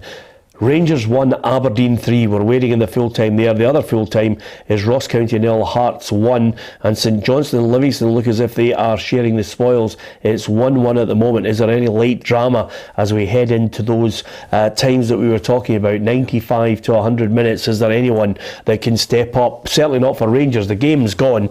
They're going to lose the game. For me personally, I think this is the day when the Rangers board will act and sack Michael Beale. If he is not sacked, then I think there will be huge protests from Rangers fans who quite simply are not happy with the manager, and certainly not happy with the standard of the football they're producing. And to lose to Aberdeen at Ibrox off the back of a defeat to a Celtic side that had a number of injuries and omissions from the team is not good enough. No, absolutely not. No, I think there'll be a lot of demonstrations tonight. Be interesting to talk to a few people that are actually at the game and what their thoughts are, and people around you. You know what it's like, Peter? See, when you go to a football game, we think we know football. We like to give our comments on it. The people that are writing into you give their comments on it. The people that are involved in the show. But when you're at a football game, and if you can meet somebody later on and you try and describe the game you've been at, you always see a different game for somebody else. So it's good to talk to people that are at the game and what their opinions are on it, because I've been hearing for the last few weeks the style of football hasn't been great, but we're just getting the win. But now it's a big defeat to Aberdeen. Well, I know some people are critical, but the good thing about this programme is at least we give you an opinion. You'll get an opinion. You might not like it, but that's the joy of football. We certainly give our observations. Niall Fraser says, I think Peter brought a hatchet, an axe, just in case 2 weapons of war forged over centuries weren't enough to kill Beale. Niall, believe me, we are offering you an opinion based on the standards that Rangers have set over the years and that Rangers fans demand. And I've watched Rangers, the way they're playing, and I don't see anything that suggests they can win the title this season. I already said before a ball was kicked, even though, Brendan Rodgers coming back might have been a surprise to many, I said at the start that Celtic would win the league minimum 10 points because he's a top coach against a novice. And that's the way it's proved. Michael Beale has not been able to get anything out of this side. I don't see a style to them. I don't think they've got even any width or creativity. I don't think they've got a leader in the middle. They've got no steel in the middle of the park, and they've certainly got no creativity. They don't even have a number 10. They don't have a number 9, and they don't have wingers. And if they're playing another way, then I don't know what it is. Barisic is past his sell-by date.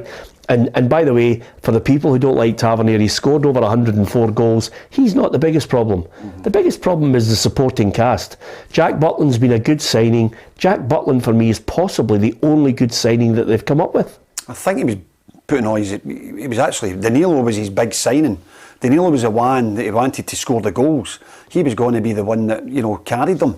And if you've not got that in the team, Peter, you fail, because you're always going to lose goals. Although Rangers had a good record up until they lost. I think they've got the least goals against up until today. Yeah. So, I mean, they're good at the back. But as you say, sometimes when teams are going to Ibrox, they're playing one guy up front. They don't need 4 defenders.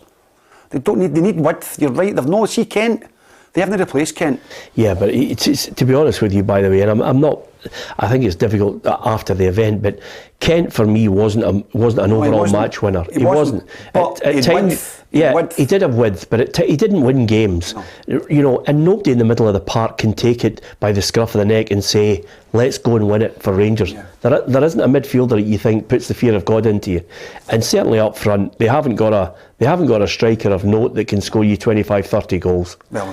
So it's a big call today, and you can give us your thoughts on it before we go off here. But this is the day when I fear for Michael Beale. I think this is the day when the Rangers board will act and say enough is enough. You might think differently. If you do, give us your reasons why, because I'm looking at the game and I'm thinking to myself, this is a day when a number of people will look at this result and say, is enough enough? Rangers on the verge of losing by 3-1 to an Aberdeen side that have come off the back of 2 good wins over Ross County and booked their place in the semi-final of the Viaplay League Cup. What an afternoon it's been. It could have been a draw for Motherwell until Matt O'Reilly, fresh from signing a new contract with Celtic, popped up with the winner in a 2-1 win at Fir Park. So, drama upon drama. We're now into the 98th minute of the match at Ibrox, and we're waiting to see what the reaction will be. So, full time in Perth at St Johnstone 1, Livingston 1. So a share of the spoils there. And what about the full time at Ross County? Good win for Hearts, Adam Binney. Full time at the Global Energy Stadium. It has finished Ross County 0, Hearts 1. The Jambos move back into the European places with a win in the Highlands today. It's all thanks to a second half header from Alan Forrest. Hearts, they lacked imagination in the final third in that first half, but in the second it was rectified by an inspired substitution from manager Stephen Naismith. They brought on Alan Forrest and Alex Lowry, who completely changed the game on its head. Those two players combined to provide that all-important goal in the 69th minute. Alex Lowry provided a perfect pinpoint cross right to the back post, and there was Alan Forrest who used his head and lifts it over Ross Laidlaw and goal. A great afternoon for the Jambos, but not so great for Ross County. They're now winless in 4 matches and slipped to 11th in the Cinch Premiership table. That's because today it has finished Ross County 0, Hearts 1. Yeah, good win there, and of course, just mentioning there, Adam Binney saying that Lowry coming on changed the game in Hearts' favour. Him and Forrest, yeah, and that's them into 4th place. Leapfrogged Motherwell, who were a minute away from getting a point against Celtic today. The late goals, the added time, as you say, helps some teams and goes against others, Peter, but that's a big result for Hearts today and Stephen Naismith. Yeah, quite a lot of people obviously at this moment just offering the opinion on the big scoreline of the day, which is at Ibrox. It's Rangers 1, Aberdeen 3. We'll hear from Kerry Pollock. We'll also hear from both managers at the end of this game. Undoubtedly a delighted Barry Robson, his side coming away from Ibrox with an all too rare win. Michael Beale, how long will it be before he eventually comes out to speak to the press to try and give his assessment of where it's all gone wrong for Rangers in this match and over the course of the season so far. Because if you look at the table, then it tells its own story, because this is a table which has Rangers now 7 points behind Celtic in the title race after only, to be honest with you, 7 games played, and that is simply not good enough. And still at this moment, St Mirren find themselves above Rangers in the table, 3 points clear of them. Yeah, incredible. You look at that top 4 there, we're now Celtic, St Mirren, Rangers, Hearts. Mother will drop out. Hibs are in there, but it's going to be a massive gap, Peter. You said 10 points. If Celtic keep scoring goals in the last minute of games and getting these wins, it could be more than that by the end of the season. It could be, but you would have to look and say that the Rangers board will not wait any longer. Will they give him more time? Will he be in charge for the match against Limassol? I have my doubts. What about you? What about Easter Road? Patrick Mullen. Full time here at Easter Road, and it's finished Hibernia 0, Dundee 0. It's a disappointing day for Nick Montgomery's men, who have missed out on the chance to go 4th in the Premiership table. His side dominated its entirety of the second half, creating tons and tons of chances, but neither could they manage to put into the back of the net. With just 2 minutes to go, though, it was Dundee who thought they might score when Martin Boyle gifted the ball to the Dundee attackers. Down the right hand side is Luke McGowan, who just dribbles all the way there. He squares it to Howley, who whips the ball into the box, and Beck manages to get an incredible connection on the first time volley, but it goes straight into the hands of Marshall, and the Hibs fans could breathe a sigh of relief. It's finished here at Easter Road. It's goalless. It's Hibs 0, Dundee 0. Not a classic. Nick Montgomery will now get a clearer picture of the reconstruction and the work that he needs to do in that Hibs team, albeit he got positive results since joining, but he'll know that there's a bit of work to do, despite the fact that they are looking towards a League Cup semi-final as well. It's finished at Ibrox. Aberdeen have won the match by 3-1 against 10 men, because Scott Wright received 2 yellow cards, but they were 2-0 up in that match when it was 11 against 11. Seema had a consolation goal for Rangers, but the Aberdeen heroes on the day, Garterman, McGrath and McKenzie, and that is a big win for the Dons. Be interesting to watch that later on, see what the sending off is for, Peter. 2 yellow cards, and a guy that isn't known for getting yellow cards. Maybe he said something to the referee, or something's went on off the ball, we don't know. But no, you're right. I think what a result for Barry Robson. It's a fantastic victory for the Aberdeen fans, who haven't had much joy there in recent years.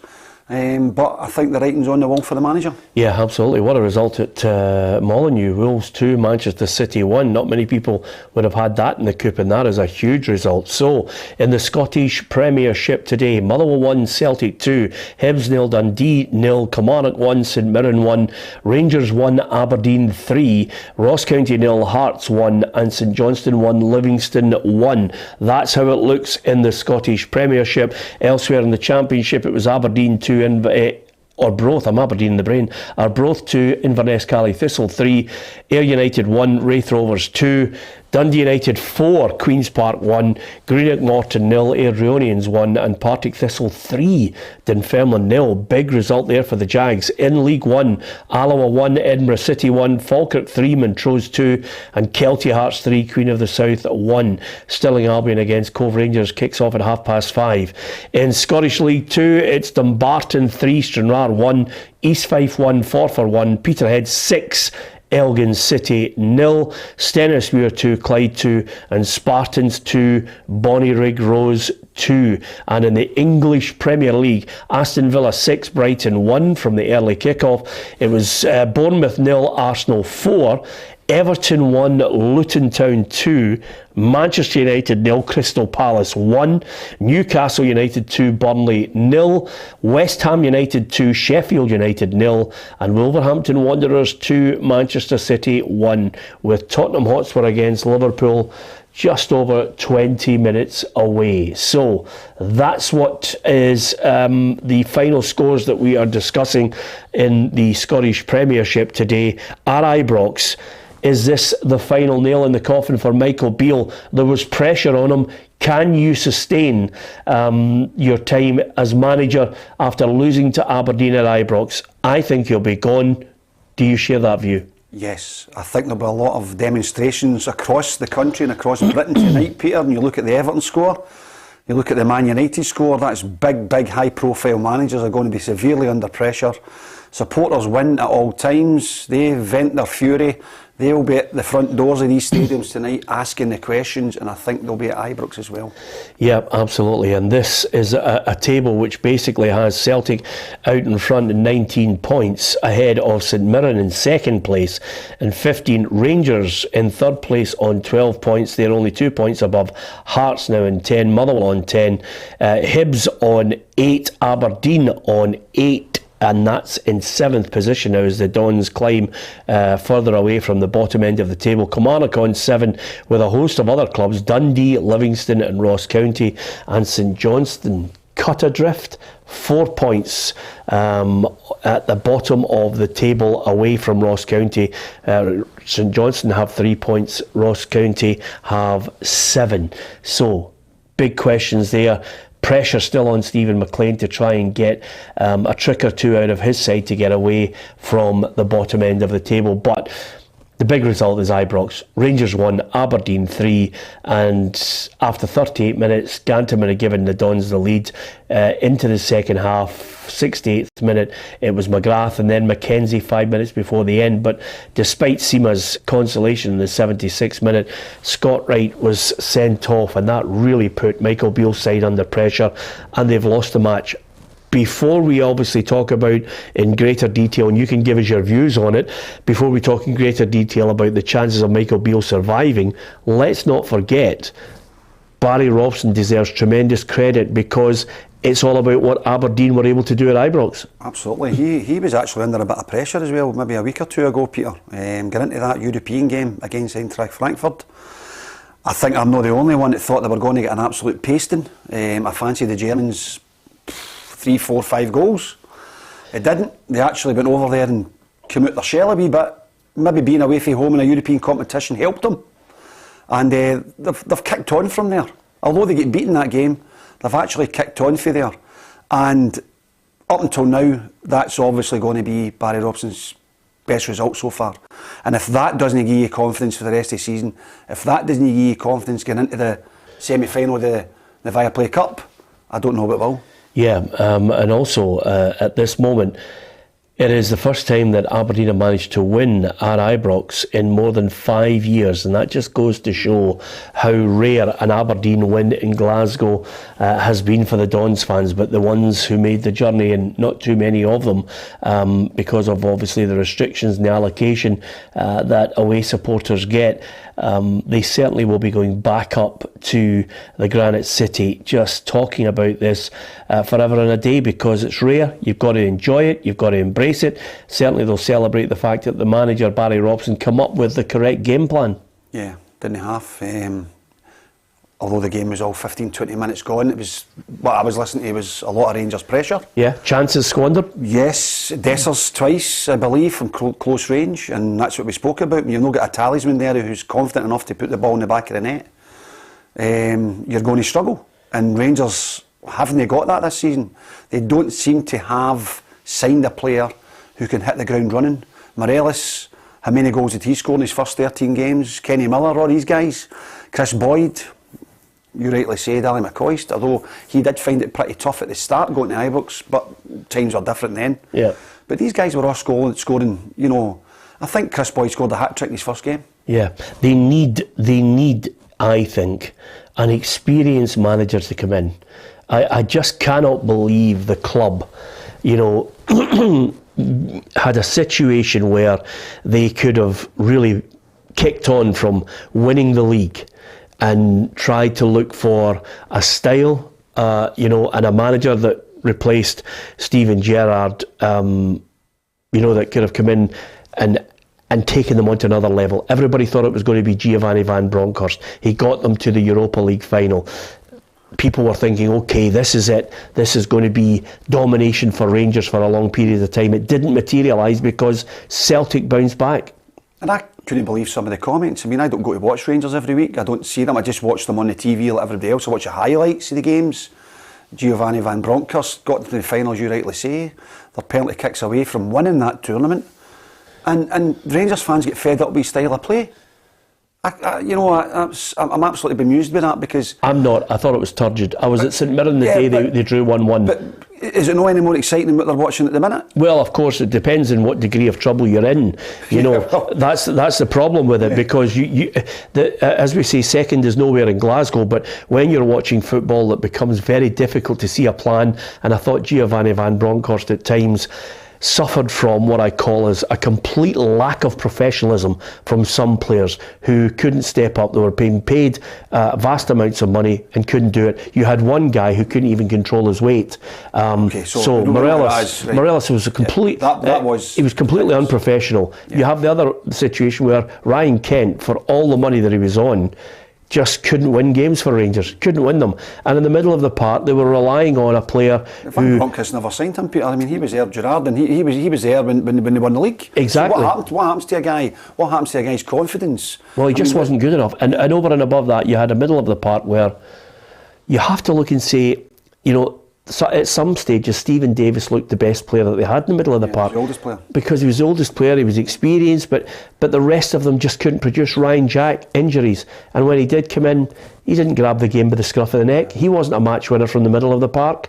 So, and now Raskin, he had his injuries, he came in, he hasn't set the heather on fire. The signings that they've made, and they backed the manager heavily, have not come up to the standard that was good enough to win the title. And when Celtic managed to get, after Ange Postecoglou, who produced football that the Celtic fans were raving about, when they managed to get Brendan Rodgers, when Brendan Rodgers came in, you have to look at it and say, no, I'm sorry, this guy here is a novice at Rangers against an experienced man. And by the way, they've just announced in the last week, Celtic, £72.5 million in the bank, plus more to follow with the Champions League money. Rangers are miles off it. Yeah, I just struggle to try and think of an experienced manager you're trying to mention there, Peter. Unless you're going to pay top dollar for some of these guys. There'll be a lot of managers out there that are under a bit of pressure down in England. There's nobody in Scotland that's going to get that job. Well, so somebody, some Rangers fans are saying, they should have pushed the boat out for Graham Potter. But Graham Potter's on a king's ransom. He's not going to come to Scottish football. The days of attracting someone of absolutely top drawer, I don't know if Rangers have got the money to get someone of that ilk. Because remember, if you attract a top manager, Ali, you've got to sell 2 points to him. One, have you got the financial backing to give me the players I want? Two, is there a structure in place that will allow me time to take on a manager who's got money coming out of every pocket you could think of? Don't get time in Glasgow. Exactly. And plus as well, there's always an entourage with some of these guys, isn't there? So how much does that cost, Peter? It's not like Ange Postecoglou walks into Celtic Park a few years ago himself, and then manages to get everybody buying into what he wants to do with the club, changes it round and goes and wins trebles. So no, I think, I don't know what the Rangers board are going to be thinking, but they need to try and find somebody, or do they stick with them just now and see how they get on in Europe and then into the semi-finals of the League Cup?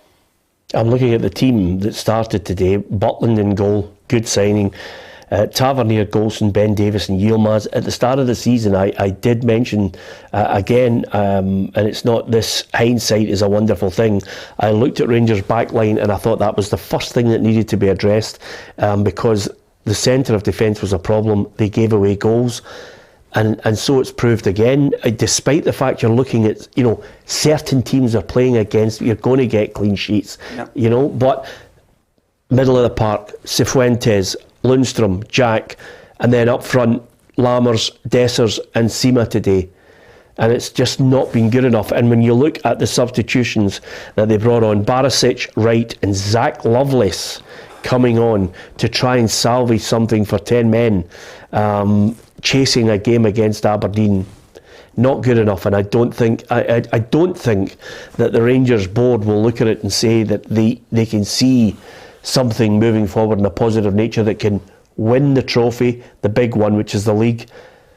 They've got to win the League Cup. They must win the League Cup. They've got to win something, and I don't think he's capable of doing it. No, not anymore, especially with these signings. I think it's been difficult for the Rangers fans to kind of take, especially when they come in, Peter, because when they did come in, I think there was only one. I heard of the boy Lammers, I hadn't heard of anything else. I remember looking at some of the games back in the Europa League and him turning up and things, but I wasn't really I didn't really know who the rest of the players were and if they, made their mark or how many goals they'd scored.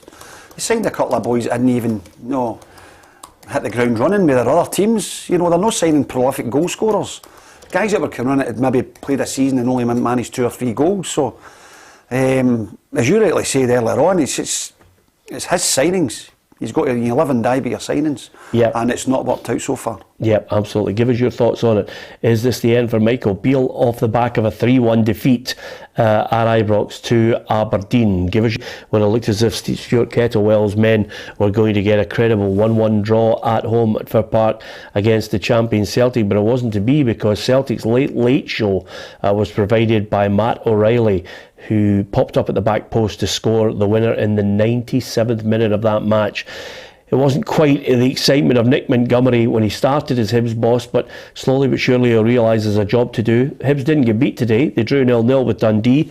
Kilmarnock 1, St Mirren 1, Ross County 0, Hearts 1, Alan Forrest with the winner there, St Johnstone 1, Livingston 1, and at Ibrox, Rangers at this moment with a lot of unhappy fans who've been booing the players as they went off. They've been booing the manager. There was a lot of empty seats from a number of Rangers supporters who undoubtedly will be saying enough is enough. Will there be protests at the end of the game outside? That's another aspect of this situation. Will there be fans saying we want change, we want it now? Is this at the breaking point for Rangers supporters, or can Michael Beale survive this defeat to Aberdeen today? It's been an unbelievable game at Ibrox, and of course our reporter Kerry Pollock watched it. Full time here at Ibrox, and it finishes here today. It's Rangers 1, Aberdeen 3, and as you can tell from the noise surrounding Ibrox, these fans are not happy with the performance Rangers and Michael Beale put out there today. It was Stefan Gartenmann that got the first goal of the afternoon from close range after the corner came in the first half. And then in the second half, it was Jamie McGrath that got his name on the score sheet from close range as well, with a half volley after the ball bobbled around the penalty area and the Rangers players were unable to clear it. Rangers did get one back though through Abdullah Sima, giving the Rangers fans something to cheer about, and just as the home side were getting into the groove of the game was truly killed off by Jack McKenzie at the other end of the park, giving Aberdeen their third and final goal of the afternoon. But as afternoons go, this one went from bad to worse, as Scott Wright lasted only 25 minutes, receiving 2 yellows of the afternoon after he came on in the start of the second half to replace Ryan Jack. If Michael Beale didn't feel the pressure before today, he certainly does now. I'll get the reaction from both managers very shortly. It finishes here at Ibrox today. It's Rangers 1, Aberdeen 3. And you can hear it. You can hear the fans. They are not happy, and that's well after the full-time whistle. It's interesting as well was Scott Wright coming on and as a substitute and getting involved and getting sent off Peter. I don't understand that. In fact, he was going to be one of the players that was going out the door at the start of the season, wasn't he? Yep. And he's coming on to try and salvage something for that game. So pretty strange there. I don't understand that. Be interested to see what it was he actually done. Did he get involved in an off the ball thing? Was it speaking to the ref or whatever? But it certainly doesn't help when you're 2-0 down, getting sent. Getting a man sent off in your team. You're trying to get back into the game. Absolutely not. And again, so many people, just at this moment, you're trying to get reaction from right across the board. Rangers fans certainly not happy, and enough is enough. A lot of people wanting the manager out right across the social media.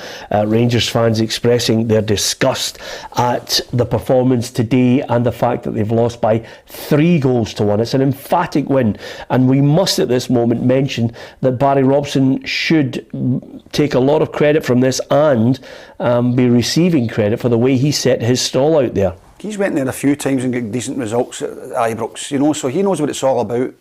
I think we mentioned earlier on there his battling qualities. Well, he's managed to. I said before that result today that they've not turned it round yet. I believe Aberdeen have turned it round now, because that is a massive result for them going there and winning. A lot of people might say it's not a massive result because Rangers aren't playing well at the minute, Peter. But for me, since the Eintracht game, I've seen signs of Aberdeen coming good. And we want, a couple of weeks ago we sat in this couch and we were speaking about Motherwell and St Mirren being the new Hibs, Hearts, Aberdeens. But they're starting to sneak up the table a wee bit. Stephen A. Smith getting Alan Forrest getting a goal for him today. OK, Hibs 0-0. But it's another clean sheet for him. He knows how to work on that. They've got forward-thinking players. They'll score goals. They'll not have many 0-0s this season. And then Aberdeen winning 3-1. And you can see pictures from Ibrox, which basically even the players, I don't know how any player can go out and try and applaud the supporters after losing 3-1, and the Rangers fans are, the pictures that I'm watching, they are not having any of it whatsoever. They are venting their anger towards the players. After that game today, Peter, it's down the tunnel. I mean, it's I don't get that, that going round, and in every single game now, teams seem to have to do a round of applause for your support. Just get down the tunnel, and at the end of the day, the manager's got to face the consequences and go out and face the press. So no doubt somebody will be telling him what he has to say today. Somebody will be having a word in his ear as well, obviously from the hierarchy at Ibrox. So it'll be really interesting to hear his comments. I must admit it, even if you're a Rangers captain and you want to lead by example, if I was, and I agree with you 100%, if I was James Tavernier, I'd be going right up the tunnel. Yeah, because get the players off, yeah, and don't bother going around because it's a nonsense. It's an absolute nonsense. You just haven't played well. In the 21st century, and I don't understand this whole generational thing, where you suddenly feel as if you need to go and, applaud the fans for coming in to watch you, losing a game. It's just a nonsense. And by the way, I think also it highlights it as well, Peter. It's worse now because, players, I mean, I can't remember, but was it last night on a programme? And it was a team going to a game and the players were all on their phones. So every one of these guys nowadays are on social media. And you can find out, how well you're playing. And it's great if you're at the top of the league and you're playing really well because everybody's praising you. But see when you're struggling, I mean, it could affect players. Some of the abuse that people get online or whatever, through social media, doesn't help footballers. And the one thing I would say, and I think this is an absolute stonewall certainty now, despite the fact that there were a number of fans leaving early, there will be undoubtedly a number of fans congregating outside the front door, yeah, Ali, to complain, to say enough is enough, and they'll be protesting out there for a while. Yes, they're looking at the league table tonight, Peter, 7 points behind their rivals, 7 points. They're thinking, get into that game against Celtic at Ibrox, we're going to win the day. I spoke to a number of people, I spoke to you about it. I spoke to a number of Rangers supporters. The confidence was oozing out of them before that game. In fact, I didn't even get a kind of explanation of, well, maybe it was 3-0. It was just an answer from some of them, and I thought, very confident. Since then, it's no went to plan. They're 7 points behind now. Yeah, I mean, this is exactly the pictures we're talking about from Ibrox, and number of fans posting videos of what's happening there, and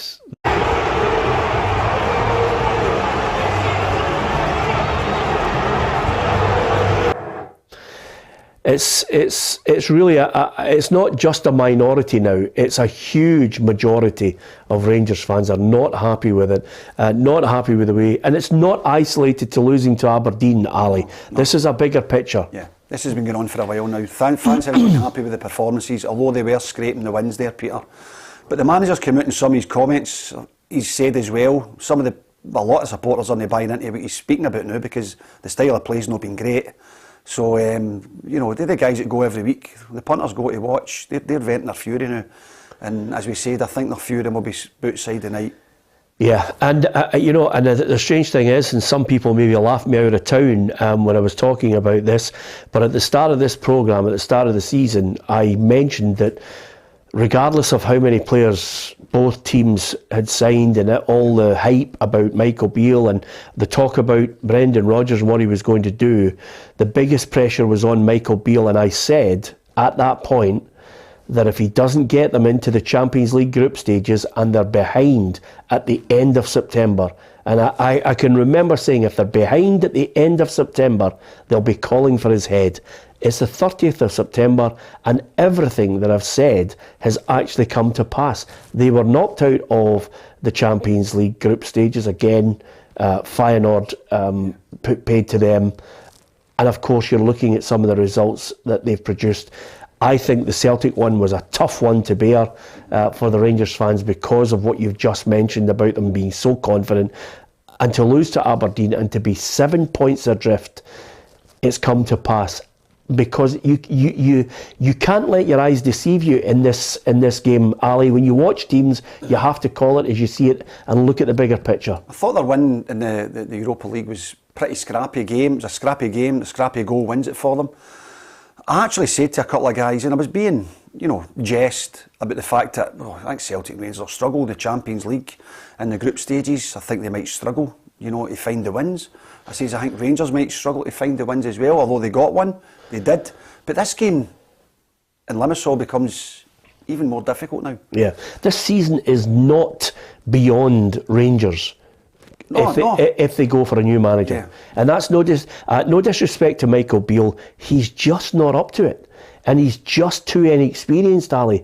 And for the Rangers board to suddenly buy into this narrative that he was the light, the way, the truth, and the mastermind of Rangers winning that league is, for me, I'm absolutely gobsmacked that everybody fell into that trap with it. Well, he was always going there, wasn't he? They don't turn up even in with the board before the last manager had even been sacked.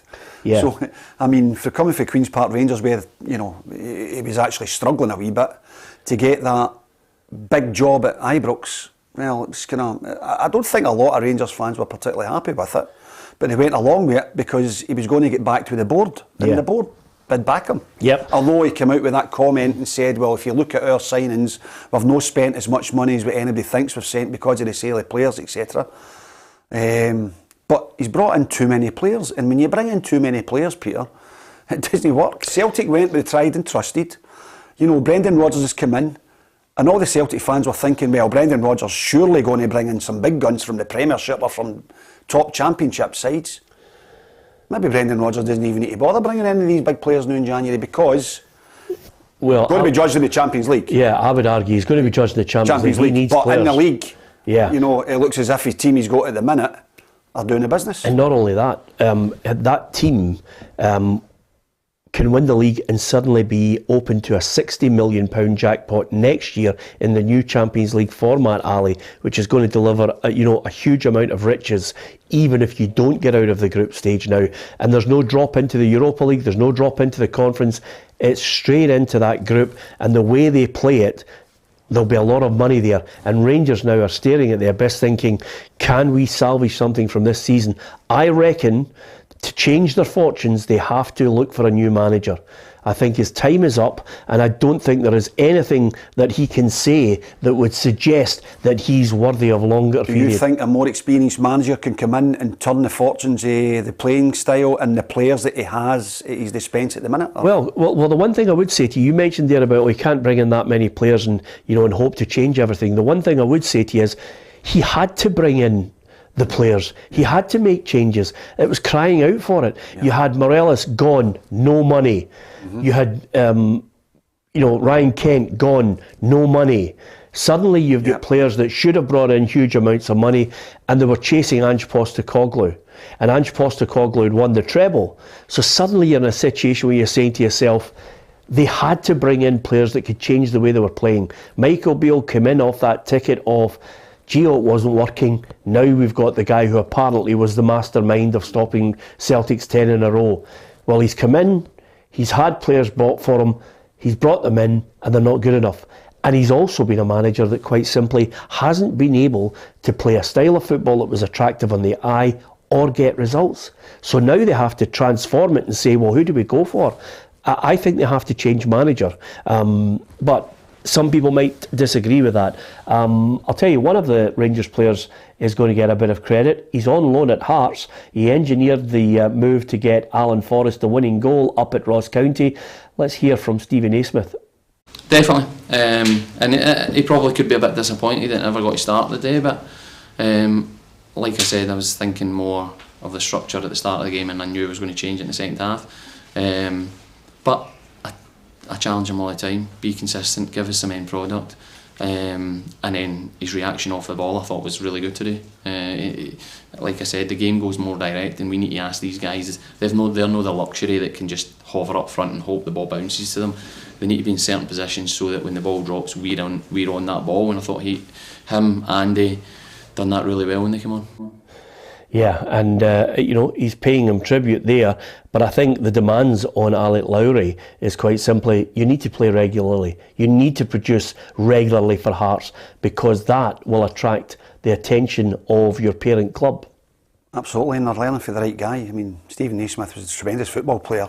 Yeah. He always found space in and around that area. He's trying to teach them what they need to do to improve. You go to the Rangers situation, Michael Beale, managers, players are listening to what he's trying to say. Okay, he might be a good coach, but he's not played the game the same way as Stephen Naismith, and I think that helps a lot, Peter, when you've actually got a guy there playing in the same position as you, even in the forward area, telling you where to be and encouraging you all the time. And obviously it's paid off because he's made 2 great substitutions a day, and the 2 of them have come on and done the business. Yeah, absolutely. It's a day when everybody will be asking the questions of the Rangers manager. Undoubtedly, we will try and bring you all the latest details from within the press room, and we'll also try and bring you the latest pictures from outside Ibrox, because quite simply, Rangers fans are not happy inside the stadium, and they vented their anger towards the players. But there'll be more than a few thousand who will want to show their displeasure to the board out at the front gates and out at the front door of Ibrox. Is this a pivotal moment where the board will look at Michael Beale and think enough is enough, or is this a result that Michael Beale can ride out the storm and take charge of the team as they make the journey to Limassol in the Europa League? Give us your view on that. They lost by 3-1 against an Aberdeen side that deserves tremendous credit. I watched them in a positive performance up at Dingwall. I was up there for Ross County against Aberdeen. They booked their place in the semi-finals of the Viaplay League Cup, and now a big 3 points off the back of their league win over County.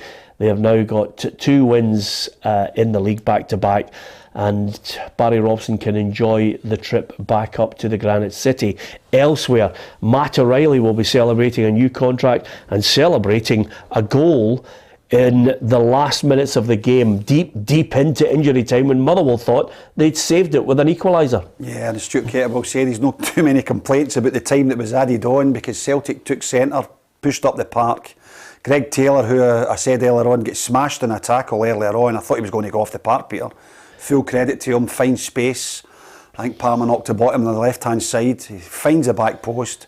Matt Riley makes a run for the edge of the box and comes in and volleys it with his right foot in the top corner. He gives Celtic the 3 points. Yep, Brendan Rodgers, again, after the game, just mentioning the fact that that's historically what Celtic do. Good teams, champions, can come up with a winner just at a time when you think it's not going to happen. They have that resilience, have that belief that they can score a winning goal.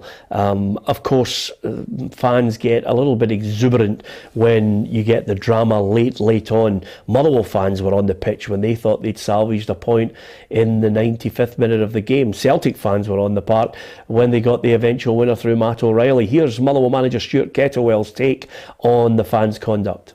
Again, you're always thinking about your own player safety. You're starting to think when supporters are overpowering stewards and streaming onto the park, it looks a bit ugly, doesn't it? It looks a bit nasty. But I also need to kind of put into perspective, I don't want to see those scenes. Nobody will. That's what we're always going to say.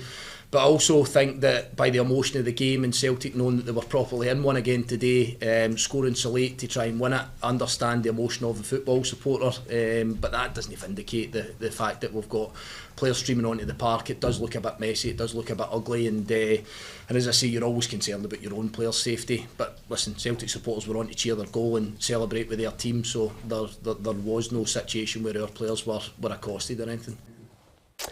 Yeah, I think he's trying to keep a lid on obviously the reaction from the fans going on. Sometimes you pick up a fine for that though, Ali. The club gets a fine for not being able to control the supporters. I think throughout my career I've not really experienced anything like that. I remember hitting the last minute goal to keep Clyde up in the league many years ago, Peter, and I think 30 guys ran on, no 300. So no, it's not a thing we like to see. As Stuart rightly said there, none of the players were under any threat. But I think there was a bit of banter between both fans, and the Motherwell fans had come on first. The young team had come on after they equalised, and they're thinking, by the way, we've got an equaliser here.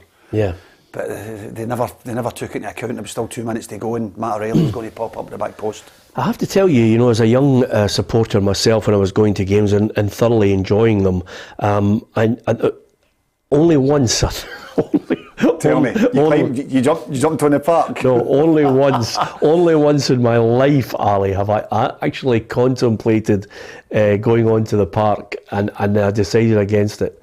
And I'm so glad that I decided against it on that particular day, on that particular match, because you know, it's just one of those things that I don't think. You know, some fans get caught up in the whole thing, but you don't want to see anybody being hurt, and that's the exact thing that I'm mentioning. You know, games like that, the drama of Scottish football is why we love it. You can understand why fans love this crazy game we have. Yeah, but what's the most famous one? The most famous pitch invasion? Well, 1980, the Scottish Cup final. Well, that was, which was a riot. That was a riot. That's the game I'm talking about. A friendlier pitch invasion. Yeah. Just a few years before that. That's the game I'm talking about. Yeah. And my mate and I looked at each other and we said, well, we go in the park, and then we changed our minds and we went home, and then the whole thing was a riot. So, you know, there are some, I wasn't going to tell you what the game was, but that is the game, and it changed Scottish football. What game are you talking about? I was talking about the Scotland-England game on the crossbar. Yes, when they took the park home. As Ruffy said, that wasn't over exuberance, that was, let's take lock, stock and two smoking barrels home with us. But you know, we can laugh about it now, but probably this generation will think, Dad, you and your grandparents were just thugs. And you wore rubbish gear, yes. And your hair was a mess. Okay, calm down. I don't want to completely be disingenuous towards people who were in the 70s. Okay, listen, some great results for teams like Aberdeen. Misery for Rangers. We will keep you up to date with what's happening within that press room for what Michael Beale's saying about that. Down at Rugby Park, it was 1-1 between Kilmarnock and St Mirren. Here's the Saints boss, Stephen Robinson. Overall, I think it's arguably a fair result. It keeps us unbeaten, and listen, in comparison to last year, our away form been excellent, picking up points. Especially mentioned the back three today, I thought they were outstanding. The two wing backs when they had to defend, outstanding. So it's a real gritty, battling performance. We all know it's difficult to get results here, and they've had a tremendous record at home against some of the top sides. So it's a brilliant point for us today. Yeah, I mean, Stephen Robinson for me is, you know, in this division, certainly one of the top managers. He's right. He mentioned there that, you know, Kilmarnock have done really well against the Old Firm this season, Peter. So that's a great result. I think you would go down to Rugby Park and take a draw before the game's even kicked off. And I'm not going down the road of blaming the park and all that thing, right? I'm not going down that road. Yeah. But there's definitely a bit of advantage to the home teams that have got that surface. When you look at it, and again I reiterate the point I was making, when you look back over the last 5-10 seasons, you could go even further back. But under this 12-team premiership in Scotland, usually 37 points is where you know you're going to be safe. Yeah. St Mirren right now are on 15 points. They're going great guns, they're playing good football, they can pick up away wins or away draws as well, which Stephen Robinson knows the value of that point at Rugby Park. I think you're correct there, absolutely spot on. They're well on their way to that, but I think when you look at the league table for the games today, and you're still thinking to yourself, you know, Aberdeen and Hearts and Hibs haven't hit the ground running, as we've said. Then you look at the league table after the results today, and they've gained a wee bit of, you know, points on the St Mirrens, on the Motherwells, who have dropped down a couple of places today. Well, Hearts are fourth. Well, there you go. So that's what happens. And Aberdeen have moved up for second, bottom of seventh. Yeah. So it just shows you what a couple of wins can do for you. I'm interested to see where Aberdeen can go here, because I'd like to know their next couple of games if you've got it in front of you. You mentioned earlier on the run that I think it was St Johnstone, or was it St Johnstone you mentioned I've got coming up in the next 3 or 4 games. So it'd be interesting to know where Aberdeen can go for here, if they can really turn the corner now and put some wins together and get themselves right up there challenging. Yeah, well, I have to say, when you look at the situation that Aberdeen find themselves in, they could be in the League Cup final. Yeah. They've got HJK Helsinki, then they've got Dundee at home at Pittodrie, then they've got PAOK Salonika in the Europa Conference League at Pittodrie, then they've got Kilmarnock and Motherwell away. So you're suddenly looking and you're saying to yourself, that's just as they hit November. Well, absolutely, but I remember sitting with you a few weeks ago in Barry Robson's comments where when we were struggling a wee bit, we don't know how we're going to adjust to the Thursday-Sunday Sunday games, Thursday, Sunday. I think he'll not be coming out with that tonight, because if he gets the result at Ibrox today, he gets into the European game. Players want that. Players want to keep playing, and if you can hit the ground and you're getting points and you're winning, then, you know, there's nothing better. Yeah. There's nothing better. So I don't think he'll use that excuse tonight. No, he won't. And I think he highlighted after the game at County that it was more to do with the travel that was taking it out of them. But anyway, what about Tony Docherty? Because in that match at Easter Road, wasn't a classic 0-0. He'll be happy with a point. Yeah, I suppose there is an element that I'm a wee bit disappointed. I'm delighted to come away with a point. I've got to emphasise that Hibs are a very good side. Watched them the other night, they've got a really good style of play. So, yes, I'm delighted with the point, but there is a wee bit, an element of me. You know, I think we could have taken all three. Yeah, well, as ever with any manager, you're never pleased. If you're a manager, you're never happy unless you come out with the near perfection performance. I can tell you it's Tottenham nil talk. Everybody obviously passing comment right across social media. People, you know, calling for the manager's head at Ibrox, Michael Beale, and whether that will happen or not, only time will tell. Only one story tonight. There's only one story tonight, and all the journals have got their finger in the button. But Peter, and they're waiting to see what happens there. We don't know if there'll be some sort of announcement, but what we can say is a lot of fans there are outraged with the situation, and it's whether the board press the button or not. Are we being unkind in our assessment, Ali? I think it's still early on in the season, but I think Rangers fans are being a bit restless for a few weeks now. Although they were still winning, scraping games, the style of play is a big thing for them. They want to see their team winning in style. I think since the Celtic game, they've been unconvinced by Michael Beale. Yeah, if you want to follow this Rangers story and how it develops and unfolds, then don't forget, right across PLZ Soccer's social media, not only on the app, if you download the app, you get the breaking news at your fingertips. If you follow us on Twitter, or X as it's now known, Instagram, as well as Facebook and YouTube, you'll get up-to-the-minute reaction on all the main stories today. The late winner at Fir Park for Celtic, and I can tell you that Michael Beale has still not appeared in the press room after that defeat to Aberdeen today. A number of the assembled press are waiting to get the Rangers manager's thoughts on it, but it's a difficult one to take and very difficult to explain away. What do you say? How do you convince people who are undoubtedly going to ask the question? The first question you ask after, you know, asking him how to explain the result. The second question, if you are a journalist worth your salt, is, Michael, are you the man to take this club forward? You're 7 points behind Celtic, you know, and you're not in the Champions League group stages. You are now in the Europa League. You know, this is unacceptable to Rangers fans. They're booing your team. They're outside the doors. Can you take this club forward? You know, are you the man? Or are you going to be in charge for Wednesday's game at Limassol? Because you have to win that game. The League Cups, as we spoke about, is it's a cup. You've got to win silverware. Yeah, I wouldn't ask him about Limassol. I don't think he'll see that far. Well, there you go then. So that if you don't get an answer from him, then you know he's very much under pressure. But the Mickey Mouse Cup, as some people say, the Viaplay Cup, you know, the League Cup that people say, oh, well, you won that, that's not a big trophy, whatever. It's a big trophy now for any teams that are in that competition, especially Rangers. Yeah, no manager in the Ibrox press room at the moment from Rangers, so we wait to see what Michael Beale is going to say, if indeed he does come into the press conference. One man who has turned up at the press conference is at Easter Road, Nick Docherty. Where did I say Nick Docherty? Where did I get that from? You were thinking about the golf. I was thinking about I must have been thinking about Nick Montgomery is the Hibs manager. Let's hear what he has to say.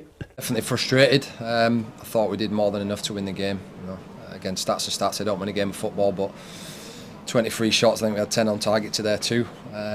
So yeah, definitely frustrating. But we take the positives. You know, another clean sheet. I thought a good performance from everybody, the boys that came in after a big week. Yeah, definitely just frustrating, that's it. But can't fault the boys' effort. The effort was there, the attitude was there, and I thought we played some great stuff. Just a little bit of luck at the end, I think, we needed, but wasn't to be today, and yeah, we move on. Yeah, and I think there's a good platform for Nick Montgomery to build on, because he is a man who will give youth its chance. there are a good batch of kids, I can tell you, in that youth setup that he might look at one or two and say, okay, I'm going to give you your chance. He's got a little bit of quality there as well. I think Joe Newell is a neat and tidy midfielder. He's also got Martin Boyle there as well. Vente is certainly coming to the fore. Doige is still there. So he's got players that certainly, I think, can propel Hibs up into the top six further than where they are at the moment. They are sixth at the moment, but I think it'll be interesting to see how he develops that side. They're an attacking force, Peter. I'm quite surprised that they haven't managed to score today, but it's very, very interesting, isn't it, to listen to the two managers. And I was saying to you earlier on, let's listen to maybe some Rangers supporters that have been at the game today and when you go to a game, you get a different opinion. Well, that's two different opinions for two different managers there. One of them says they should have won it, and the other one says, well, they definitely should have won it. I think Tony Docherty was maybe thinking about the shot straight into the keeper's arms that Patrick hit on earlier on. Maybe that was the big chance for Dundee to steal it. But Nick says that they should have won it out the park. So it's another clean sheet. It's a clean sheet for them, something that I've not been doing before he came. But he'll be disappointed that they've not hit the back of the net today. Yeah, absolutely. 0-0. Never a great one for fans to go and see. They always want to cheer goals.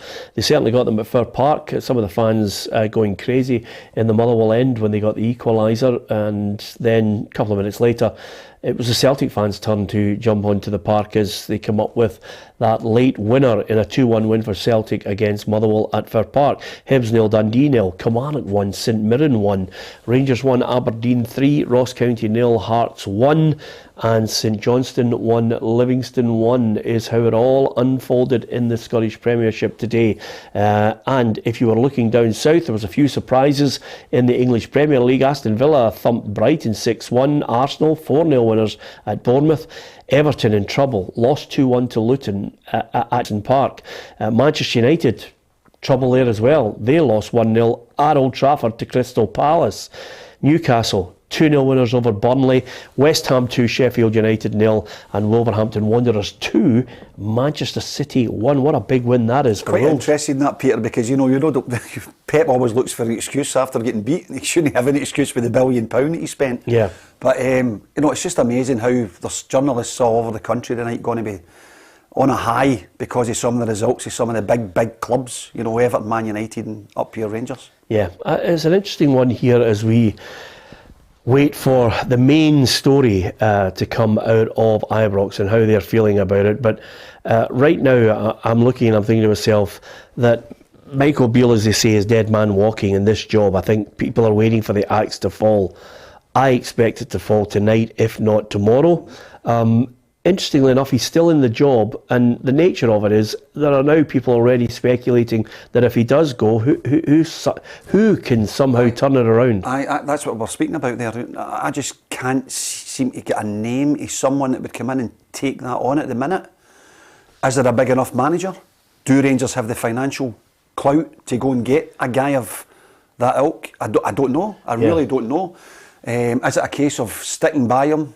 Let's see how we got on in Limassol and then, on to next weekend and see if he can turn it round. But 7 points for the Rangers fans behind their biggest rivals this early in the season is maybe a step too far. Yeah. Okay, Malky Mackay. It's been a tough week for him. He's watched his side go out of the Viaplay League Cup and as well as losing to Aberdeen in the league last weekend, they've just lost to Hearts. How's he feeling? A lot, because we've had a tough week. And we've had 3 defeats in a week, and number one, the first thing you do is recognise that and actually see that for what it is, so you don't brush that under the carpet. Anybody suggests we weren't worthy of a point here today, there's a balanced view to that as well, so I've got to just have a perspective on it, but at the same time, we get back in again next week and we've just get back onto the training field and get back into it again. I've been here before through my career. That's how Malky Mackay summed up his week, but it's nothing compared to Michael Beale. Just on that point, we're talking about who do you get. Obviously, you've got to get someone who understands Scotland, maybe has played in it before, and maybe looking at it in this whole situation, you say to yourself, if you are going to get a new manager, is it anybody that's in Scotland that's performing well? Is it is there a Stephen Robinson? If you were looking for another manager who was home based, who understood the pressures of the job at Rangers, I'll tell you, you know what it's like. From one week to the next, you can suddenly be flavour of the month, and then all of a sudden, people are unhappy with the board, calling for your head. Stevie Naismith is in charge now, and slowly but surely he will try and turn this Hearts side into a reflection of himself, a winner, a battler, and maybe get Lawrence Shankland scoring goals regularly, get Hearts up into that third place that they crave. Did you see signs of good football today, Adam Binney, up there at County?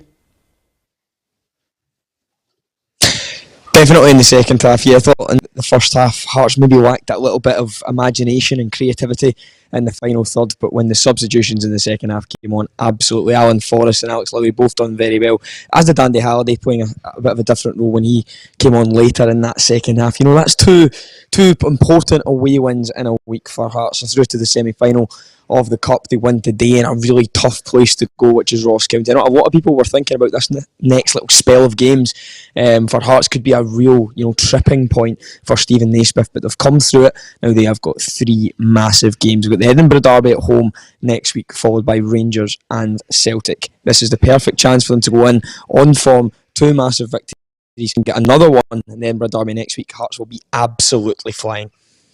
Yeah, absolutely. It's painful at Ibrox at the moment, Adam, for Rangers fans who are not only watching a team that's failed to produce the results they crave, but when you hear that one of the on-loan Rangers, Alec Lowry, has come on and made a significant impact for Hearts, some fans will look on and say, should he be wearing a Rangers jersey? But he's got a bit to prove and to get into that Hearts side on a regular basis. How was he today? Yeah, it was great when he came on again today, but I've just been speaking to Stephen Naismith, who was kind of explaining why he's not been getting as many minutes as probably Lowry and Michael Beale would have hoped. So Alex Lowry is a player who has always played in a Rangers youth 60, 70, 80% of the ball. They're always, as Lowry plays in that number 10 position, is always kind of allowed to have been free, one of the players who will have the most touches in a game. But now he's playing for a Hearts side where that's not always the case, and you're coming to places like Dingwall where teams are a little bit more down.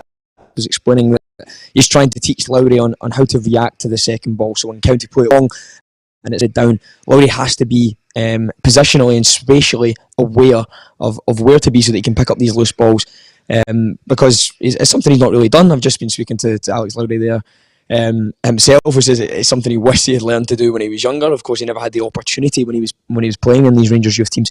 But now I feel like Alex Lowry is maturing week after week, and I got a little inkling, I think, from the manager that he could be put in from the start in the Edinburgh Derby next week.